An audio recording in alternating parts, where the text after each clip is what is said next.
Kriya Babaji Namo.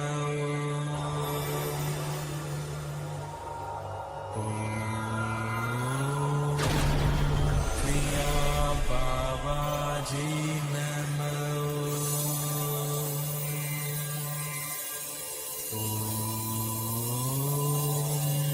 Kriya Babaji Namo.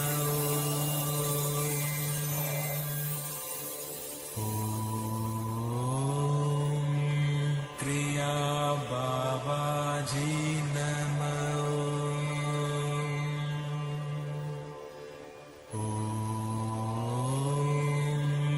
Kriya Babaji Namo.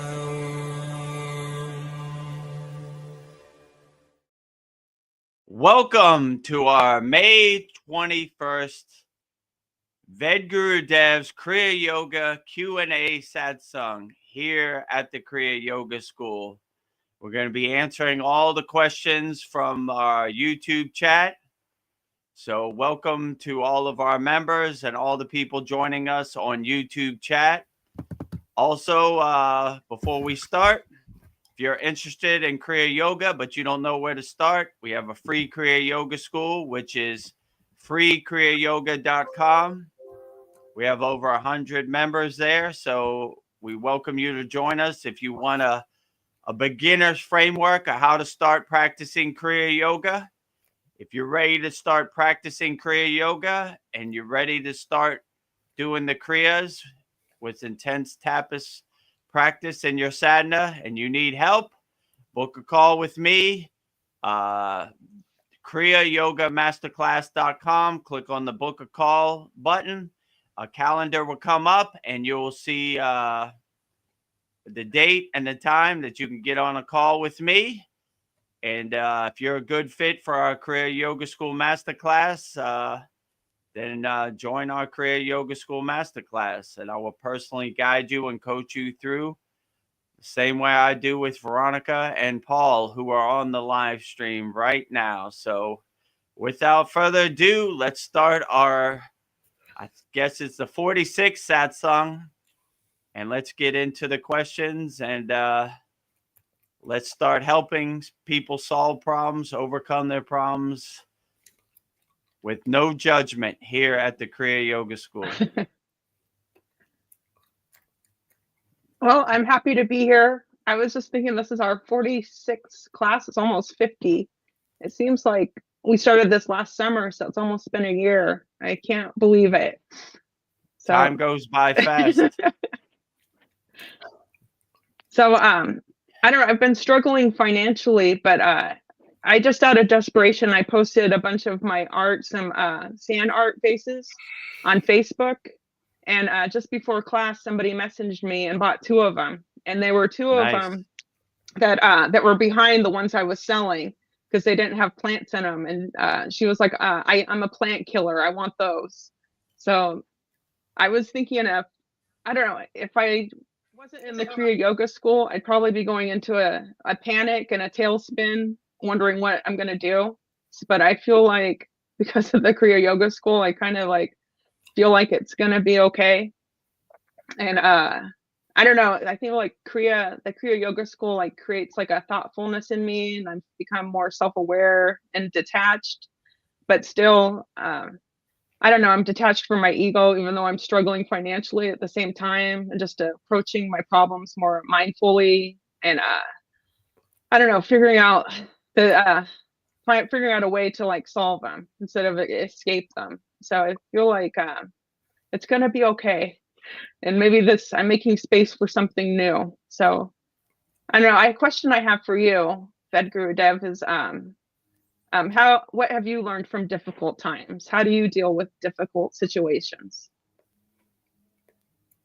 Yeah, well, anytime I get a darshan or I get a message from, let's say, Ascended Master, they always say the same thing. Everything is going to be fine. You have nothing to worry about. So I always kind of keep that in the back of my mind. But I understand it's difficult out there when you don't know when your next paycheck is coming or how you're going to pay the mortgage or how you're going to pay the rent or the electric. It puts a big burden, a rock on your back that is hard to let go of. But like, as Kriya yogis, we're kind of liberated in a state of moksha where whatever happens, happens. Like I'm not even attached to this physical body. So I'm definitely not attached to no physical material money. So we just kind of let what's going to happen and make our ultimate goal, our main focus, aligning ourselves with our inner divinity. Let's say it like that. You kind of realize that happiness is inside you as you. So you don't kind of search for it out there somewhere else. You kind of are happy with what you got in the present moment. I'm happy I got a roof over my head. I got food in my stomach. I got good health. I got a good mindset. No matter what happens in the Maya delusional world, or I was watching a video that I said in the Satsang, I kept calling the social media game the slot machine, right? Yeah. Social slot machine out there in the world, pulling that lever, ding, ding, ding, ding, ding. Everything is constantly stealing your attention. Everything is like candy for the monkey mind. Look over here, look over here, look over here. Like, but when you could really center yourself and kind of still your mind, these external meteorites kind of bounce off your atmosphere or bounce off your shield. You're not attached to it. So if you have a good mindset that happiness is inside you as you're less easy to be sold something that you don't need. And they don't want these people in this type of mindset. You control what makes you happy. So no one can tell you what makes you happy. Like, buy this Big Mac, it makes you happy. Buy the new iPhone 25, it makes you happy. Do this, buy a car. Your neighbors will think you're cool, like whatever. You're going to get girls if you have this nice red car, So you are less easily swayed because you understand that they're selling you like snake oil, or they're selling you like the Brooklyn Bridge, that they're trying to sell you something that they don't have. When you realize you have all the happiness you need inside you as you, all you have to do is realize it, then it makes their marketing, their subconscious, their psyop plans not work. So they want you to stay in a state of hypnotism, right? Where Yeah. But yeah, I understand it's tough out there. Most yogis, they just totally renounce the world. They don't want to work a job at all. They just ultimate goal is focusing on their inner divinity. So they just sleep in their cave and live by donations or whatever food they could get, but they're perfectly happy. And I would say they're in a more happy state because they're not even attached to their physical body, let alone their money or anything. Like I always say, my favorite story from Ramayana Maharishi, when he got to the place of his ashram, he took all his money and just threw it in the water and said, I never want to touch his dirty money again. And he got his wish. So like, if you have that kind of mindset, it really creates a clear path. So they spend their whole day just praising God, focusing on God, aligning themselves with God. That is their ultimate goal. But yeah, when you have that kind of mindset, you kind of don't care. Like, yeah, I don't have $1 million or I didn't win the lottery, but I'm pretty happy. Maybe I'm even more happy than people who have won the lottery because they have more money, more problems. But Yeah. I don't have money, so I'm not really attached to it. It comes, it goes. What can you do, So Yeah. I don't know. That's kind of like you have to put your hands on the steering wheel and start driving yourself. I was thinking when you were talking, like how powerful our thoughts are. Like we can make ourselves sick with our thoughts, or ourselves happy with our thoughts, and just like that thought, like, I know it's gonna be okay. Everything's gonna work out. Like, I don't know. Yeah, Why do you that's why they say in yoga, never talk bad about yourself, because the water in your body is listening. So you always want to uplift your water and make beautiful shapes with the water in your body. And you never want to lower your frequency. You always want to raise your frequency. So no matter what you're going through in your daily life, always talk good to yourself and always uplift yourself and keep your chest out and your chin up high. It's difficult out there, because like I said before, my guru said, Vedagurudev, you're become a master of distraction. So we found so much comfort in our depression, our sadness, our doubt, our fears, that that's like our comfort food. That's like eating M&Ms or whatever. We always try to go back to that. So when you have the right discernment in Kriya yoga, you could observe yourself, say, wait a minute, I'm not going down that road. Even me, I have to catch myself sometimes too. Like I find myself going back into that egotistical pattern and I say, wait a minute, that's not what we do anymore. Yeah. So it takes a little bit of mastery. It takes a little bit of practice. But if I could do it, anybody could do it. Yeah, I'll find myself getting annoyed with people and I'm start like talking bad about them and I need to stop myself because it could be me. I could be that person. So that's where I struggle. Like just getting frustrated with people. So Yeah, and you kind of realize no one's really going to happen the way you want them to happen. They're going to do whatever they do, and you really don't have no control. So why would you attach to something that you can't control? So you just, whatever, that's how you want to be, up to you. I'm not going there with you. I'm not going to roll in the mud with you pigs, but good luck to you. I'm not doing it, Yeah. But I find myself looking at other people too, and I was like, yeah, I remember when I used to do that. Yeah, I'm trying to grow. I'm not trying to get stuck in that same loop, that same pattern. I'm trying to be better than I was yesterday. So I'm trying to go forward, not backwards. So yeah, but like I feel compassion because I've been there. When I look at them, I used to be that guy. So if I could do it, anybody could do it, like I said in the beginning. But just take some little bit of work and a little bit of discernment and a little bit of self-observation when you step back from the TV and you don't really get attached to it. Like, okay, you almost got me. Like, I like when Krishna says in the Bhagavad Gita, your ego's always hiding behind that tree over there. So he's always around. He's looking for that door to come in. He's looking for your shoulder to dance on. And yeah, do that.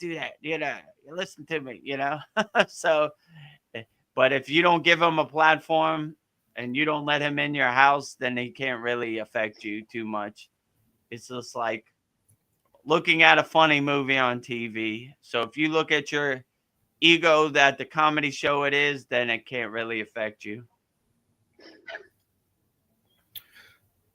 Yeah, so I'm kind of with you there, Veronica. Like financially, and a blessing did come to me also. So I think you could like make a living as an artist, and in my case, my business is kind of tanking, and I got this guy to come, and he offered to buy it, but then I was telling my older daughter about it, and she got me all worried. She's like, this could be, I don't believe it. This could be a scam. He's got all your financial information now, because I had to give him my social, copy of my driver's license. He's got my banking information so they can direct deposit checks.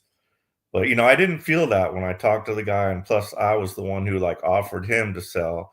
He didn't just like come out of the blue and say, hey, I want to buy your business. That might have been fishy, but so yeah. So just a couple days ago, I got a first payment. So that eased my fears. It's like, oh, he's legit, he's really going to do this. I'm really going to be able to work for him. I'm going to have the weight of the business off my back and like a steady income, and I can quit anytime I want. You know, I told him I'll work till the beginning of the year, and we'll go from there. You know, if I enjoy working there and you know, value what I have to offer, then we can renegotiate and maybe I'll just stay on.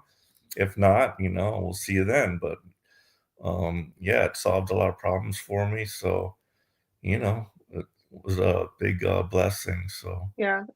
Oh, and congratulations, Paul. thank you. But yeah, Good. I've been watching, you know, a lot of lately I've been on like a Bigfoot skinwalker kick. I've been watching, you know, a lot of stuff about that. But the question is, and this is kind of, you know, like all the things that we now know that we didn't know before, that this in fact is, this world is like an illusion, and that there's just like a mind-boggling amount of things that are really taking place, yet we don't really see any of it.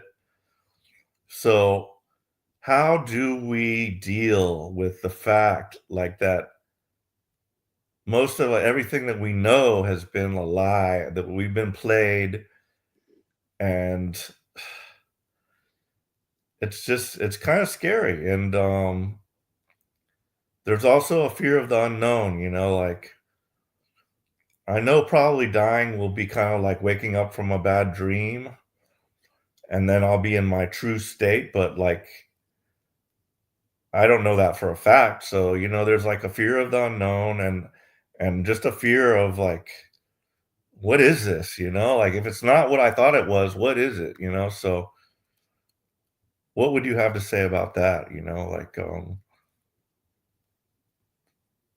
I mean, I was telling my mother yesterday that my mother's like 80 years old. So I was telling my mother, like, don't have any fear or doubt or any baggage when you transcend, because you don't want that to follow you. You want to enjoy the golden flight, the divine golden airlines, the flight, travel light. Don't have any of these preconceived notions or expectations or any kind of fear or baggage travel with you. Just travel light as possible, my friend. But I wouldn't try to make sense out of any of it. I would just enjoy it for what it is. Like, finally, I get to ascend from this 3D physical hellscape. You know, all these Maya delusions, they don't carry over with you. So just enjoy the next chapter of your life, your soul's ascension, whatever that is. And I wouldn't try to make sense of it at all. I would just enjoy the journey, you know, look out the window of the divine flight and enjoy it for as much as it is. Like, I it's been kind of relayed to me, when you do ascend, you don't want to ascend with any of this, and nothing really matters when you do ascend. It's just about enjoying the journey and going into the light for what it is, you know, like congratulations, your soul upgraded, it ascended. So I would just, I wouldn't even try to think about it. I wouldn't try to make sense of it, because once you go down that rabbit hole, then it it puts these thoughts in your mind. That's why when we do the practice of samadhi, we try to do a practice called sudi, which is basically let go, detach, let go, because you don't want these things to come into samadhi with you, because it's going to hinder your samadhi state or your state of being. So you always want to kind of be in a state of emptiness or like blankness, no matter anything you do in a higher vibrational state, I would say. So even in samadhi, like the pre-transition into samadhi, it's just like a white room where there's nothing to attach to, there's nothing to look at. So you just basically are forced to go inside you as you. So I would just say I wouldn't worry about anything. Let it happen the way it should happen. And what other people say, that might not translate to you, because you're a different person and a different spiritual level. So I wouldn't get attached to anything. I would just enjoy it for whatever it is. Like when I went up the Himalayan mountains, I could have been like, man, it's super cold up there. What happens if I twist my ankle on a rock? How am I going to get to the hospital if I break my leg? You know, these are kind of putting things in the universe out there that you don't want attached to yourself. So I would try to keep as empty as possible and just enjoy the journey. So when I went up the Himalayan mountains, I enjoyed the waterfall. I enjoyed the very hard wind. I enjoyed all the millions of rocks as much as I could, because I wanted to enjoy the experience. So whatever experience is put in front of you, I would just enjoy it. I definitely wouldn't be in a state of fear. I definitely wouldn't try to make sense of it. I would just go with the flow and see where it takes you. That's basically my plan in Kriya Yoga also. I just see where it takes me. I don't know where it's taken me, but I'm enjoying the ride, and it's been a great adventure so far. So let's see where it ends up. So when you had this conversation with your mom, what brought that up? Was she in any fear of death, or was she talking about that type of thing with you? And what does she think of your yoga practice and everything? I mean, she didn't bring it up. It just kind of came out of nowhere. Sometimes I get these darshans, you know. My mother is getting up there in age. She's 80 right now, and we're all not going to get out of here alive. Let's be honest. So my father, when did he die? My father died 5 years ago, so I didn't get the chance to have these conversations with him. So I basically prepare her. If something happens and I'm not, you know, it's going to take me a couple days to get back to America. If something happens, prepare your mind, be in the right mindset, and basically don't be in a state of fear. Congratulations, you won the divine lottery. You're ascending. All Kriya yogis, majority of their songs are all about transitioning into a state of Mahasamadhi. So all the songs we sing are basically, I can't wait to take the golden flight. Some yogis like Yogananda, they just say, tomorrow, this is going to be my last day. So say your piece, you know. Then they physically transcend when they want to. It's called Mahasamadhi. So I don't know. Sometimes I just say stuff that just comes up. Like when I come on the Satsang, I don't really have anything I had prepared to say. I just say what comes out. So I just told her like that, just in case, do me a favor and make sure you don't carry no baggage with you on the divine flight. Travel light, my mother, you know, like no fear, no expectations. Don't try to make sense of it. Yeah, forgive everything. Let everything go. Like whatever happened, that's the way it happened. It was all how could I say this? The spiritual wrestling predetermined. You know, it happened exactly the way it should be, and I'm grateful for the way it did happen, and I have no doubts or anything. And if you get in that state, it'd be harder for you to come back also. So I did everything I wanted to do. I feel pretty good about it.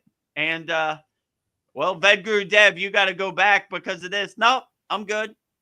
I did it. I did it as best as I could. I don't know what would prove going back. So I would just say, in my mother's case, it's more prepping her to get ready for the inevitable, which is going to happen to all of us one day. So she knows I'm on the spiritual path. She knows I'm a yogi.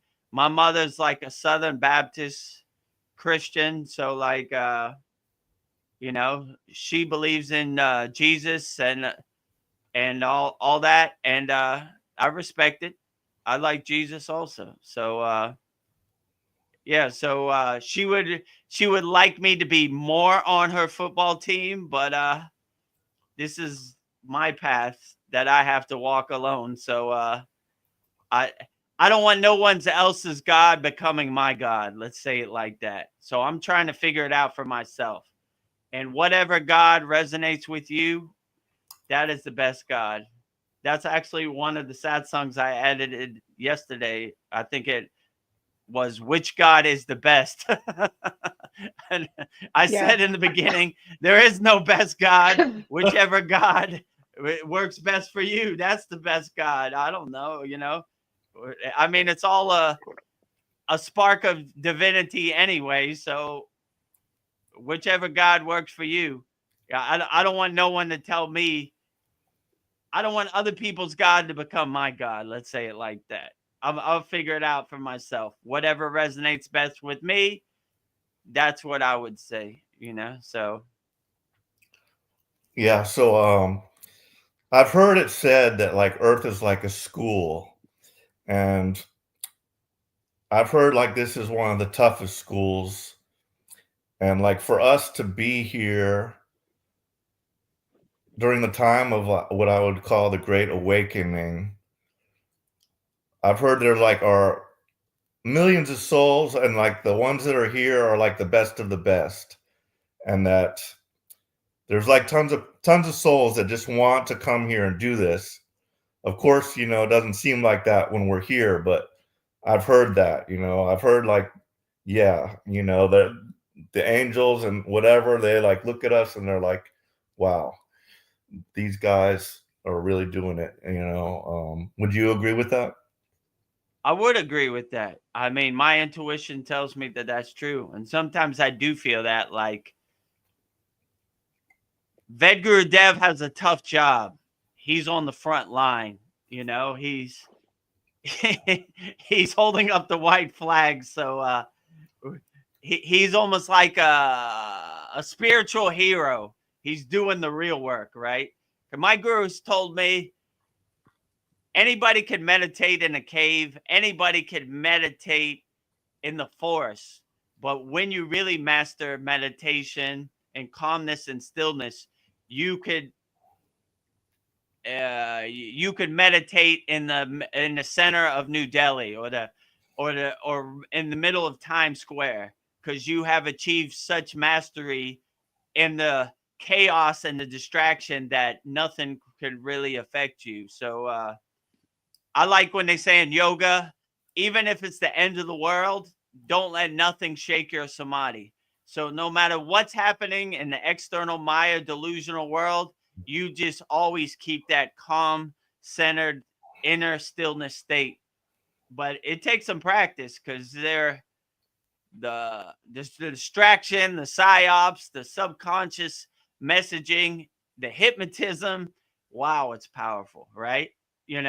Like if you don't have some tools in your toolbox, like what we give you in our Kriya Yoga School, it becomes very difficult. You become almost a slave to your delusion. Let's say it like that. You start to love the chain that enslaves you. So yeah, I would definitely say it takes some practice, but like I would say what you say is true, that sitting in a higher dimensional plane where there's no murder, war, distractions, lower emotions, lower frequencies, and just relaxing in your higher plane isn't really doing the hard work, the heavy lifting. So I would say, in my perception, to the people who aren't doing the heavy lifting, seeing someone who's on the front line holding up the white flag, helping people, trying to bring light to the darkness, trying to be a lighthouse to boats that have lost their way out there on the sea is a beautiful thing, and is a well-respected thing. And in my perception, I can't say this for sure, in my opinion, higher frequency beings respect it because you're doing the hard work. You're doing the heavy lifting. You're not talking about it, you're being about it. That's why I like when I say in Kriya Yoga, we are action yogis. We don't talk about Kriya Yoga. We do Kriya Yoga. So we're actually doing, we're actually leading by example. We're actually living it. We're actually doing it. So I would definitely say that what you said rings true to me also. Great.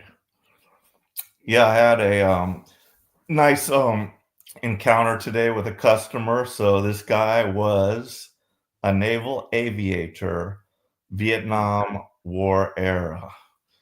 So he came in and he saw my hats and he was like, "Oh, Navy." And he was old, white hair and big, and kind of, you could just tell he was pretty old. But so yeah, we had a nice discussion and told we like to call them sea stories, about stuff we had done.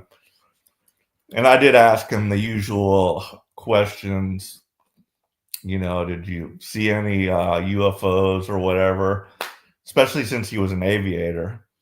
And it sounded like he was about to tell me something, because that's when he started to go into, it was during the Vietnam War, and I was there, and but then he didn't really end up saying anything. But so I don't know if he thought better of it, but he's gonna come back, so I might reinterrogate him a little harder next time. But yeah, it was kind of fun. So I'd also just finished this book called Cosmic Top Secret or something like this. And it was from this guy that, had like a super high clearance, and he was telling all about the world and the way it is, what they're hiding from us, and all the secret programs. And one of the last stories was very interesting. And he was telling about this rancher in the desert Southwest that had found some kind of cave or something. There were some artifacts or something in there. And, he turned it over to the government. He said, "Hey, I found this out on my ranch." And of course the government came. And then during that time, there was like a landslide and something, and the cave opened up more to where they found like a shaft leading down. There was like a bunch of rooms down there, and inside there, he said they found like a disc, like kind of like a CD disc, but some type of disc that had information on it, and they were able to get into that information because, I'm pretty sure that like we've got like some pretty high tech stuff at this point, because they've had it back in the 40s, and like by this age, I just really don't know what we might have. I wouldn't be surprised about time travel, portals, any of that stuff. But they were able to read it, and so it was from this race that they called themselves the Wing Makers, and they were like one of the cedar races that I've heard about, and they were like geneticists and stuff, and they were here to like help us evolve. And they were talking about this technology, and they called it blank slate technology. And when I heard that, I was like, blank slate, wow, that's like going back to zero. And I noticed that you added in 000 during the closing ceremony. And I was like, yeah, that makes sense. Blank slate. And these beings are not bound by time. They live outside of time. So they're able to go anywhere in time. Whereas, they said even the angels don't. They're kind of bound by time in some kind of way. But and then they said there's also the freedom key. once you achieve that, nothing can touch you. You know, you're like, you can just go wherever you want in time. You don't like that experience, go over there then. But yeah, I just found it very fascinating, and you know, I really enjoyed that story, and it made me think about the 000. Yeah. 000. Yeah, I did add that in. I was thinking that's also good with love, love, love, peace, peace, peace, happy, happy, happy. So yeah, it's kind of funny. That's exactly what I said in your question earlier. Like, don't transition with any baggage. Just be as empty as possible and enjoy it for as much as you can. So maybe these, what were they called? Wingmen? What was the name of the The people? wing makers, wing makers. Wing makers. So maybe Yeah. the wind makers are onto something, or maybe they're watching now. Like Vedagurudev, he's on the right path. 000. You know, just stay as empty as possible, and maybe you achieve the freedom key, or maybe you already have the freedom key. You don't realize it. So Yeah. So we got a comment from Teeny Tapida, and I'm trying to figure out what it means. Elsa Isnos, that sounds Spanish. And I tried to translate it. I can't find anything. My G, I guess that's guru or gangster. Very straight edge of you, my G. I don't know what this means. Please translate. Please clarify this comment. okay, well, Teeny, if you want to elaborate, my G. Okay, sounds like from the streets. Yeah, Right? that's what we'll call it. My G. I was thinking maybe she meant guru. How you doing, Vedagurudev? My G. G. You know, what's up, G? You know, like yeah, like you said, sounds like something some of my hip hop friends would say, Yeah. right? How you doing today, my G? Right? Yeah. Or I don't know if that means my guru or Yeah. it just means my gangster. Well, Yeah. elaborate what my G means. But That's very either way, G of you.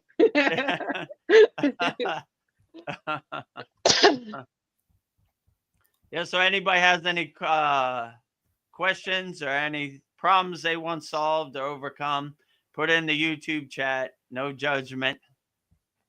Vedagurudev is an excellent therapist, so I will try to answer your questions as best as I can. You know, On the job no training. judgment. On the job training. Give me the opportunity to help solve your problems or overcome whatever you're going through. Well, I've been seeing a lot of videos of your guru on Instagram, and they're very, Nice. very great videos of him. Yeah. Whoever's I seen them too, actually, about Yeah. the Kumbh Mela and everything. Yeah. Yeah, and at the end he says, "I love you," and I believe him that he loves me. Like, I love you. Well, he always says that, right? I love you. I love you. Love, you know, that's where love comes from, right? Love you, Babaji. Love you, Babaji. Love you, Sai Baba. Love you, you know. You know, like I said before, there's no limit on love, right? It's not 5 beans in your hand. I only have these 5 love beans. I got to keep them, you know. Nope. Give love as much as possible. Say it as much as you can. Give it as much as you can. Love you, love you, love you, love, love, love, love, love the whole world as much as possible. Here's an interesting thought. Thinking of love, like if 2 twin flames have a child, is their child one of a twin flame too? Part of their, I don't know if, in I don't know, is that a child born from twin flames, do they have an advantage in this world, I wonder, being born of like true love? Yeah, I would say probably. They'd say in yoga, being born into a yogic tradition is a true blessing, or being born to a yogi is a true blessing. So they would say that on the higher astral plane, people are waiting in line to be born into a yogic spiritual tradition. So I would say if they have techniques like brahmacharya. So if you and your twin flame have a child together, they have techniques to kind of raise the vibration and make that child be born of inner divinity, more being born self-realized more, or like hurried up on the path, you know? I've never really seen it in person, but I'm probably physically sure that certain yogic traditions or parampara, when they do have a child, they make a conscious effort to clear the path for that child as much as they can by raising their vibration and making their child be born as already enlightened on the path. That's why sometimes you see like small children that are all already enlightened masters. Yeah. So maybe that technique was administered, but the hardest thing on the yogic path is finding a twin flame to First you gotta make that find them. super flame. You know, there ain't too many. Yeah. You know, and the problem with when you get on the path of Kriya yoga or a yogic tradition or any spiritual tradition,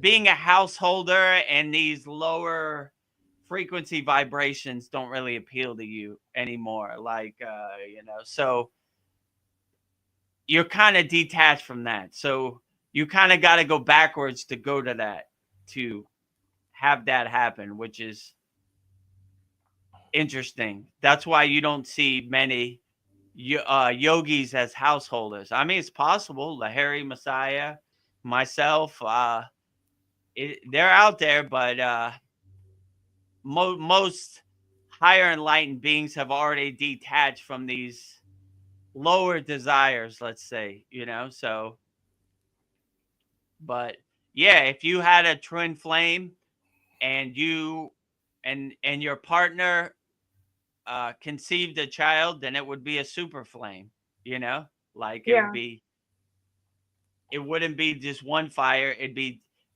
two fires together, which like a big fire. So yeah, that would be a true blessing. I'm sure if what they say is true, there are a lot of people on the astral plane waiting for that opportunity, and those are very rare, let's say, you know, like finding one person who's a self-realized being is one thing, and them meeting another self-realized being of the other sex and combining together for the divine union of yoga is a rarity, but I hope people out there find that.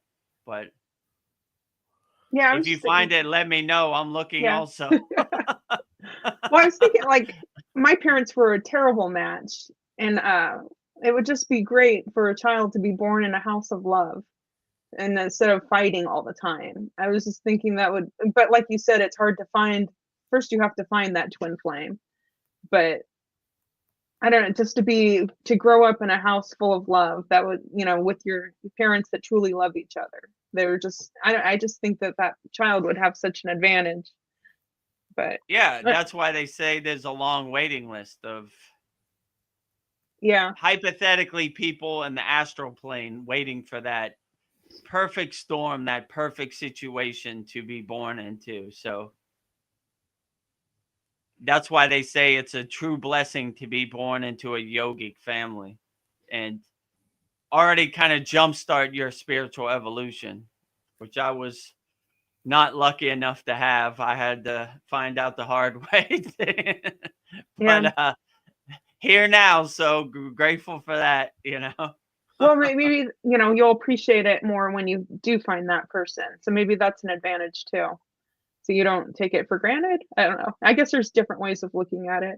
Like, I mean, it's so hard to find. Like, if you did find that person, it'd almost be like a gift from God, you know, like God has shined his grace on me today. I've been looking my whole life, and there are no good suitors out there. Let's say it like that. Because, like, here's the problem, too. If you're up here on a spiritual level, you can't resonate with somebody who's down here on the spiritual level. So that's what it's like. Cats don't like dogs. Apples can't relate to oranges, you know? So when you do find that person, it's almost like winning the lottery. It's like, yes, I've been waiting my whole life, you know? Do you know Babaji? Yes, I love Babaji. Thank you, God. What? True blessing, right? Right? Right? Babaji is the greatest. Jai Babaji. Hello, come in. Right? I've been waiting for you my whole life. So and then just to play devil's advocate, like, is it possible? I wonder if it's possible if it would be a distraction, if it would be to achieve spiritual enlightenment, if you can achieve spiritual enlightenment while in a romantic relationship, if that would enhance it or detract from your spiritual journey. I don't know. It depends on your mindset. If you have like a laser focused mindset, and nothing can really affect it, right? Yeah.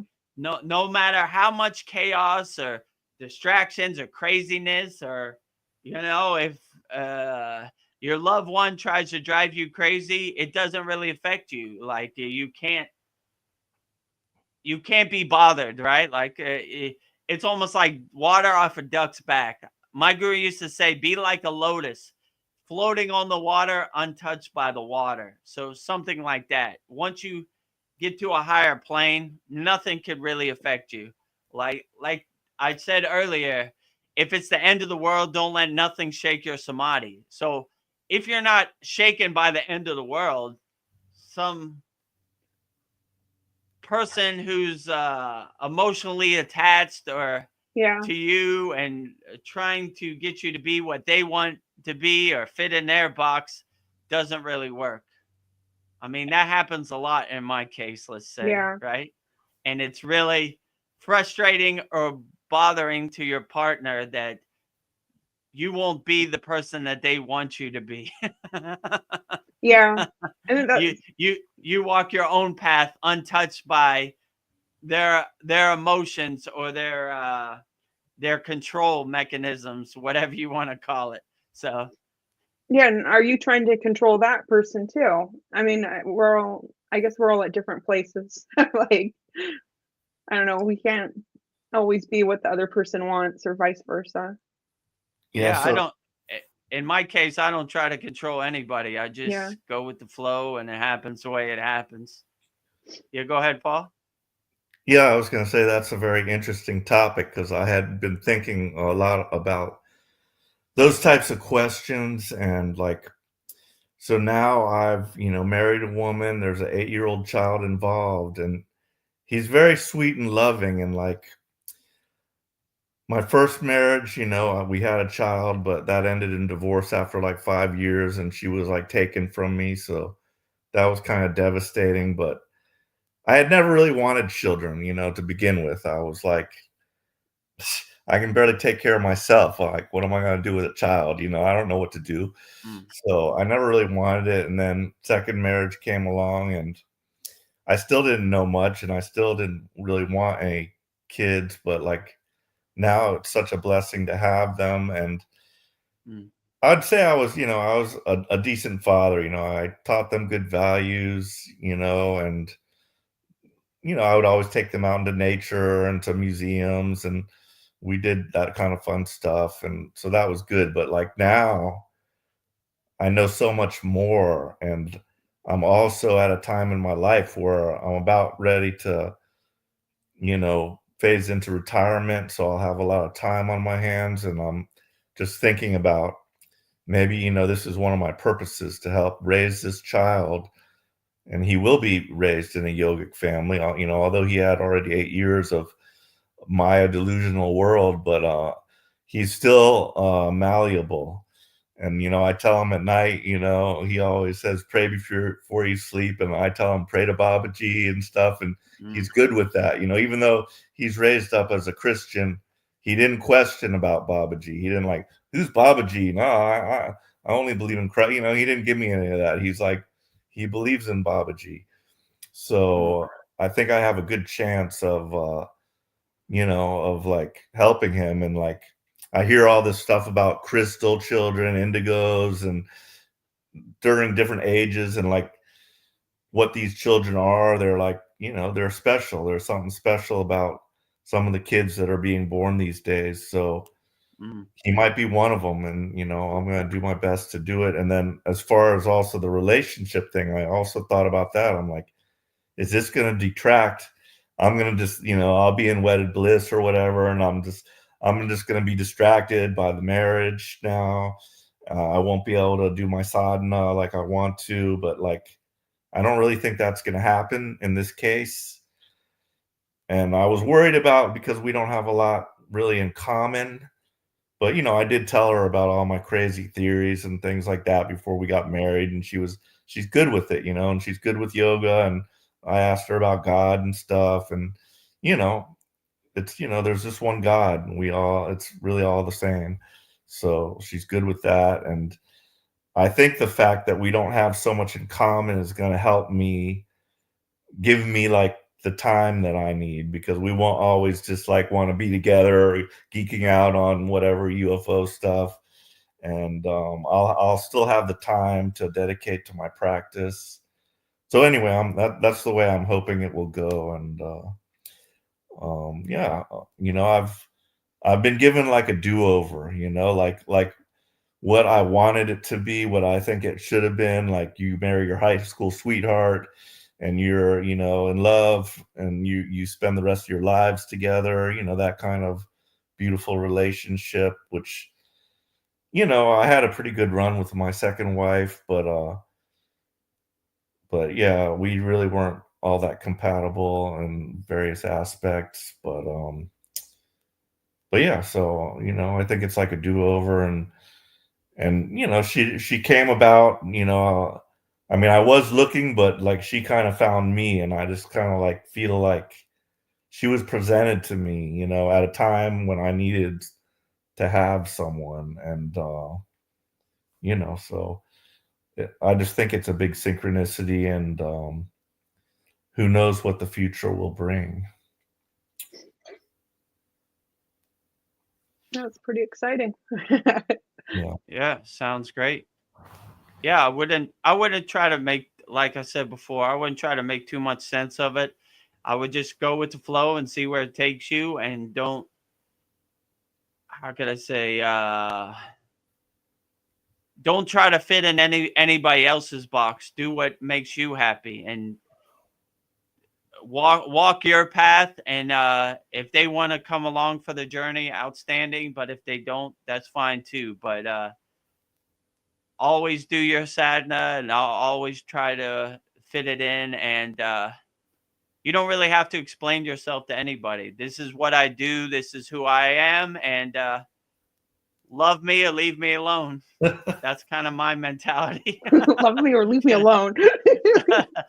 So this, you know, this is what I do. And if you want to come along for the ride, let's go. If not, then that's fine too. You know, I'm good either kind of way. So yeah, I would just see where it takes you. You know, and yeah, I'm not interested of being what other people want me to be. I'm going to be who I'm going to be. And if you want to join the ride, then come along.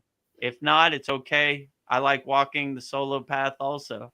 So yeah, but things can only distract you if you let them distract you. If you have the right mindset and the right tools, that it really can't affect you. Like, you kind of laugh at the drama on the big movie screen, like the joke it is. You're unattached to it. You're not in the movie. You step back from the movie, so you're an unattached witness. So you kind of start to get the mindset like, that's the best you got. You're trying to control me with that, you know? So yeah, I don't even believe the governmental dogma I was born into. I definitely don't. I'm not buying what you're selling, you know? You say go right, I go left, you know? I'm a free bird. I fly my own path. I was I also was thinking, like, when that old guy came into my shop today, I was just thinking about all the different life experiences that like people have. I can't like imagine a much more exciting life than like to be a naval aviator, you know, flying planes and like being in a war zone. I mean, that'd be terrifying as well, but you know, like he lived a very exciting life, and Mm. I just wonder why some people, you know, just live a very mundane life. You know, they've never been anywhere, and they just, um, you know, I don't I know, think they're scared, they're afraid. but when you're Yeah, young, you think you're bulletproof. just enjoy the journey, enjoy the adventure, you know, like don't live in a state of fear, coulda, shoulda, woulda. Just I like that story and autobiography of a yogi. American guy went up the Himalayan mountains in search of Babaji. He found Babaji. Babaji says, if you're a true devotee, jump off the ledge. He jumped off the ledge, died. His disciples got the guy, brought him back. Babaji brought him back to life, said, you're a true disciple. So I really relate to that story because I think that story is me in my egotistical perception. So I always jump off the bridge. I don't even think, like, try to make sense of it. Like, all right, let's do it. You know, let's see what happens. Let's see where this takes me. And what's the worst thing that could happen? Nothing really. So let's do it.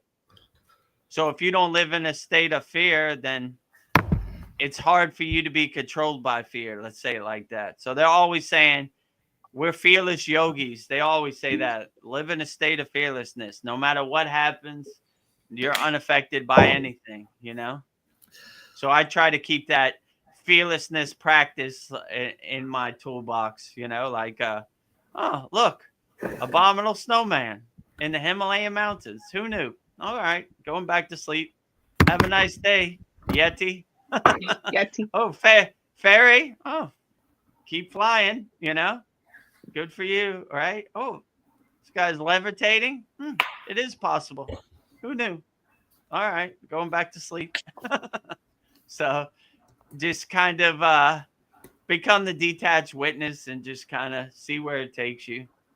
That's my plan in Kriya Yoga. So I know some airborne people, and my policy is I'm not going to jump out of a perfectly good airplane, so I don't know if I'd jump over the cliff. I mean, that's a good concept too. It's whatever resonates with you. If you're like, well, there's no need to jump out this airplane unless I have to, unless it's going down. Well, let's stay in the airplane. You know, use your own discernment and make your own decisions for your life. That's probably the best advice, you know. Some people would jump off the cliff. Some people prefer to stay on the cliff, enjoy the view. just decide which one you are. That's the best advice. so this conversation just made me think of a question, like what do you think it means to be truly human? Just to like live in a state of fearlessness, or yeah, what does it mean to be truly human? Like human in the physical form or the internal form? Like Internal, like what are we supposed to be as humans? What would, I don't know, what's our to be truly human? like your I guess, true inner potential. yeah, Like I would say your true inner potential, just to be loving, is kind and unattached to the Maya delusional world as possible. Like I like when they say in yoga, neti neti, which means not this, not this. So most yogis look at their own body like changing clothes. So if they're not attached to their body, they're definitely not attached to whatever the narrative is on mainstream media or who won the NBA championship. They don't care about none of that. So like just to realize your true inner potential. They also say, I am not this body, I am not this mind. So they're not, that's kind of an affirmation that they say to train their mindset to not even attach to their body. So I would say your true inner potential is Satchinanda, absolute being, absolute consciousness, absolute bliss, realizing a higher state of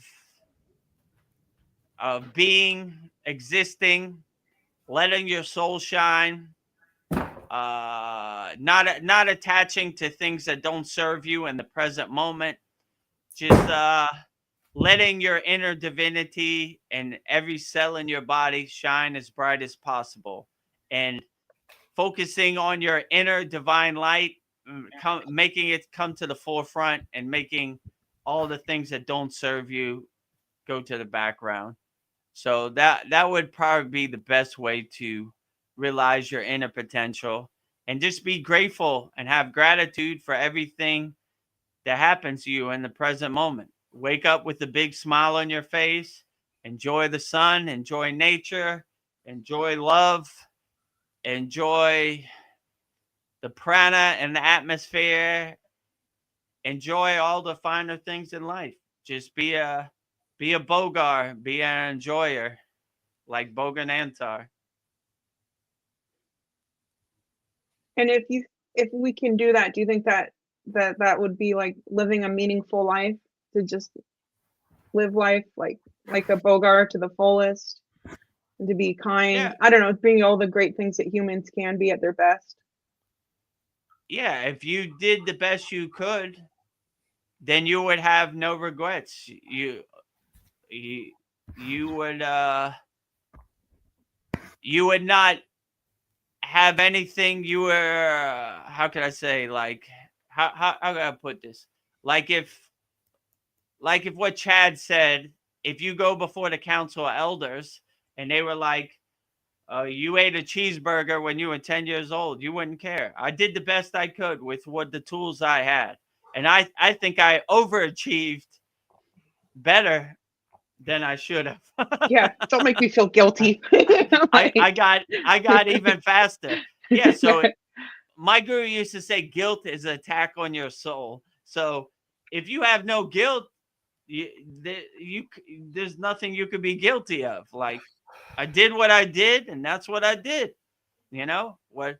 Turn the page. Like, I got nothing to be ashamed of or anything. Like, I lived it as best as I could. I helped as many people as I could, and I did the best I could. So what's the reason for me to come back?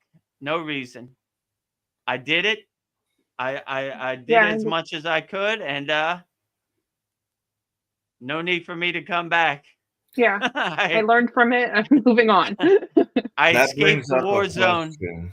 untouched. Yeah, go ahead, Paul. So, does God judge us, or are we the only judges of ourselves? I know that we are God, so in a sense, it would be the same, but Yeah, I mean, in my perception, I would say God is busy. He don't have time to say, like, is this guy Vedagurudev in Thailand, and let me judge him right now. I think God has a higher purpose. He's not, and I don't think time and space apply to the highest frequency source. Let's say, they're beyond time and space. So I don't think they would judge us at all. Let's say it like that, or have time. If you ask me, like,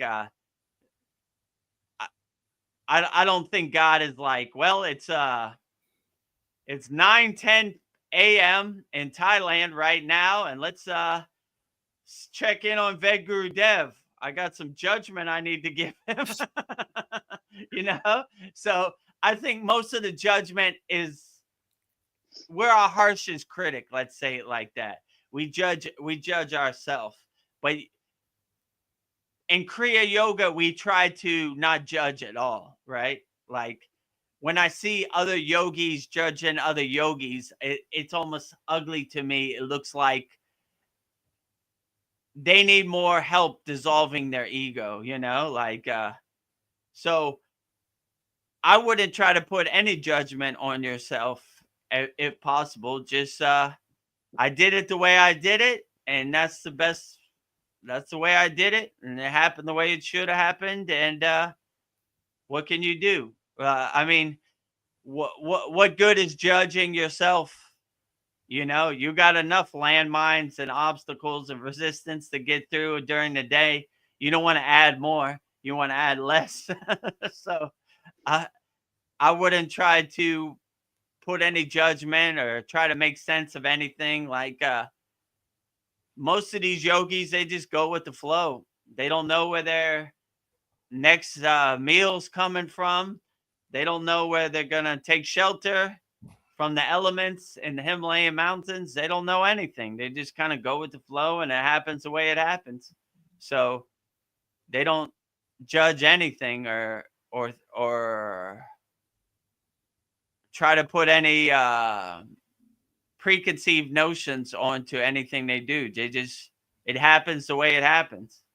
And that's kind of a freeing thing to think about. Like, be a free bird. Don't try to put yourself in a cage or a box with judgment. Just try to fly free. Whatever happens, happens.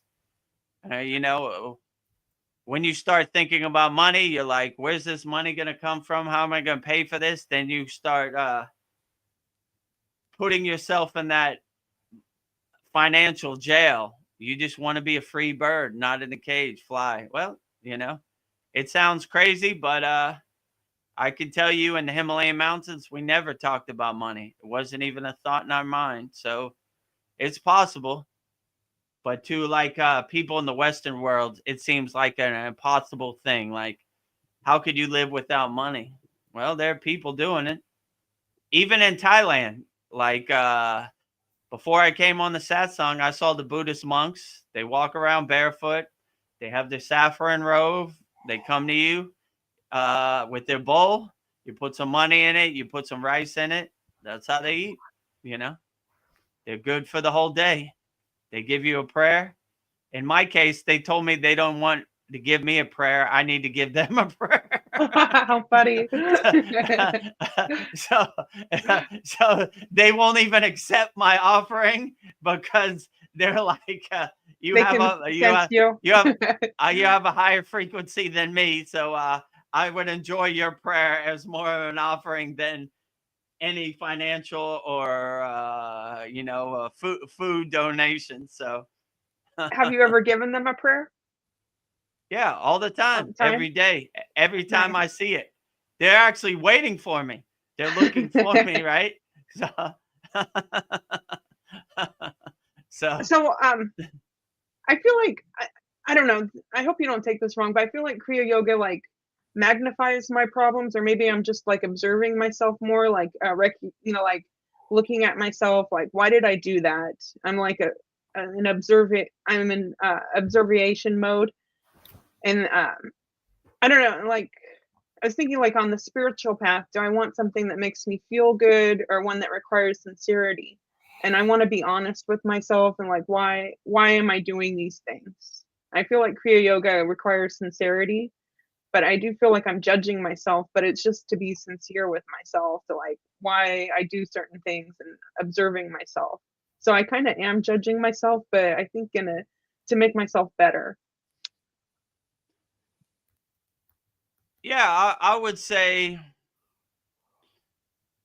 like I said before, I wouldn't judge yourself. I would just go with the flow. It happens the way it happens, you know, like sometimes I have something to do and I miss my sadhana. I don't really judge myself or beat myself up about it. I just say, all right, well, tomorrow's a new day. I'll do it better tomorrow. But I would definitely say that Kriya Yoga gives you the mindset of like a detached witness. You kind of step back from the TV and you become more of a detached witness. Like you kind of observe more things with awareness than without judgment. So I wouldn't think about it too much. Like even sincerity, I would just try to do your practice, your sadhana, as wholeheartedly as possible, and where it leads you, that's where it leads you. And I don't try to make sense of any of it, to be honest with you.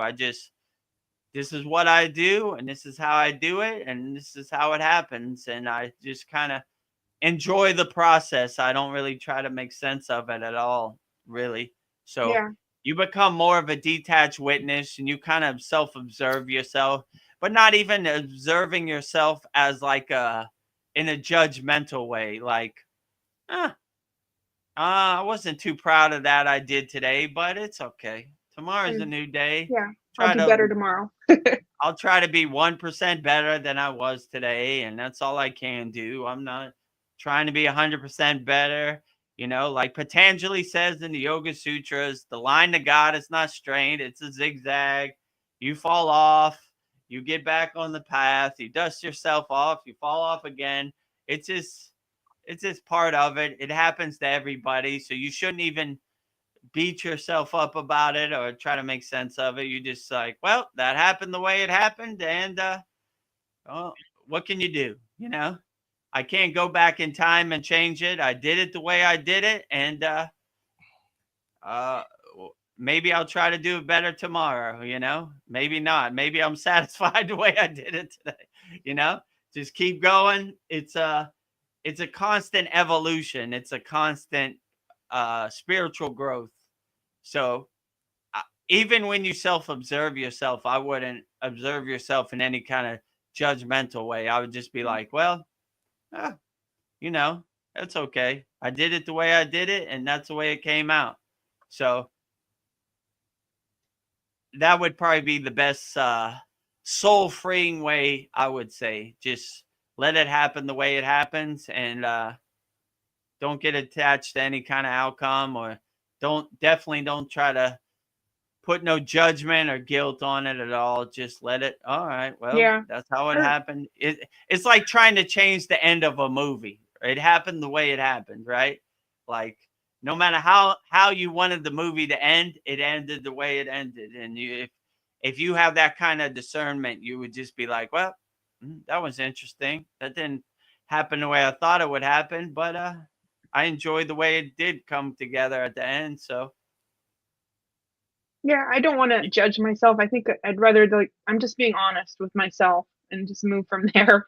Like, I mean, even being honest with yourself, I wouldn't get too attached to it. Like, well, that's the way it happened today. That's the way it happened, you know, like, you know, like, you don't want to carry too much baggage. You want to fly light, you know, travel light. Where's your carry-on? No carry-on, traveling light. So most of these yogis or agoris, as a symbol of renunciation, they don't have nothing. They just have the clothes on their back, but it's almost like a symbolization of them traveling light. Like I don't need anything to carry with me. So if you kind of have that mindset about your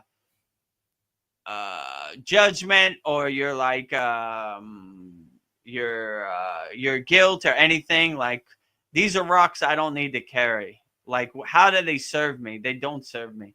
I'm just gonna live. I'm gonna go with the flow and live happy and as fluid life as possible, traveling light. Like I don't need this baggage anymore. So whatever those lower emotions are that you're carrying Anybody out there? Desire, guilt, jealousy, judgment. I'm sure I'm missing a lot. Ego. Yeah, there's a lot of them. Oh, no. I usually say this in the yagna. Let me see what I say in the yagna. Vasanas, samskaras, karma, ego, fear, maya, delusion, obstacles, blockages, resistance, distractions, impurities, impossibilities, on and on and on. The Santa Claus list is way too long. Practice Being has a comment to me, but says Victoria, my name's Veronica, but that's okay. If you witness your mental activity without evaluating it, then you see thoughts as impersonal. Yes, they're powerful, only in proportion to one's level of consciousness. And then there's another part. Thoughts are not the changeless. Yeah. Yeah, if you see, I mean, most yogis have a practice of looking at their thoughts like, how would my guru say this? Thoughts are like waves on top of the ocean, but when you become one with the ocean, you go underwater into the ocean inside yourself, or the ocean of being. So once you're underwater, you're unaffected by the waves on the top because you can't even feel it. You have no clue.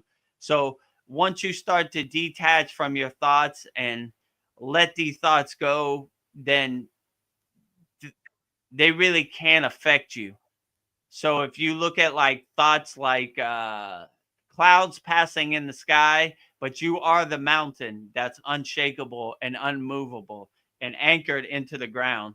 So no matter what thoughts go by your mountain stays as still and the same. No matter how bright the sun is, your mountain is unshakable by the sun. No matter how much it snows, your mountain is unshakable by the snow. So like, or how windy it is in the Himalayan mountains, your mountain is unshakable by the wind. So if you could kind of visualize your thoughts like that, just passing things in the sky that unaffected by you, and you begin to realize most of your thoughts are unimportant anyway. Like, Yeah. who cares what Kim Kardashian wears to the Grammys? Doesn't serve you in the present moment. So if you start to have the mindset of focusing on what serves you in the present moment and letting go that does things that you can't control in the present moment, then you will start uplifting yourself, and you realize that you are in control. You are the king of your castle, and you control of what you focus your energy on. And that all these people out here, they're constantly trying to steal your attention. Look over here, look over here, look over there. You know, like what did P. Diddy do in court today? Like, you know, like who's gonna win the NBA championship? Blah, blah, blah, blah, blah, blah, blah, you know, like well, what is Donald Trump eating for dinner? Like, you know, so once you start letting go of that, one of the best practices in yoga is called Sudhi. And you learn this first day of initiation, where you just witness your thoughts and detach, let it go. Detach, let go. Detach, let go. Detach, let go. Detach, let go. Detach. And this kind of gives you the mindset to become the detached witness. I don't need this. I don't need this. I don't need this. Once you have no thoughts, then you are clear to go into meditation or pranayama or whatever practice you're doing. These thoughts that no longer serve you in the present moment, you no longer have them. And you begin to focus on your practice and have a more dynamic practice by letting go of these thoughts, so they can't follow you into your practice. Speaking of the diddler, I would like to go into some current events. I like. I think David Wilcock calls him the diddler, which I think that's pretty funny. P. Diddy, the diddler. You know. The diddler. Yeah. but you know, you have to make fun of it. But oh yeah, so what I saw was on X, the president of the United States, Donald J. Trump, put a picture of Obama and it said, "All roads lead to Obama."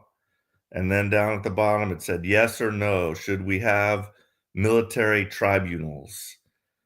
So, like, to me, that is big. He's calling basically Obama a traitor, you know, right there in public. But yet, this is not on mainstream media.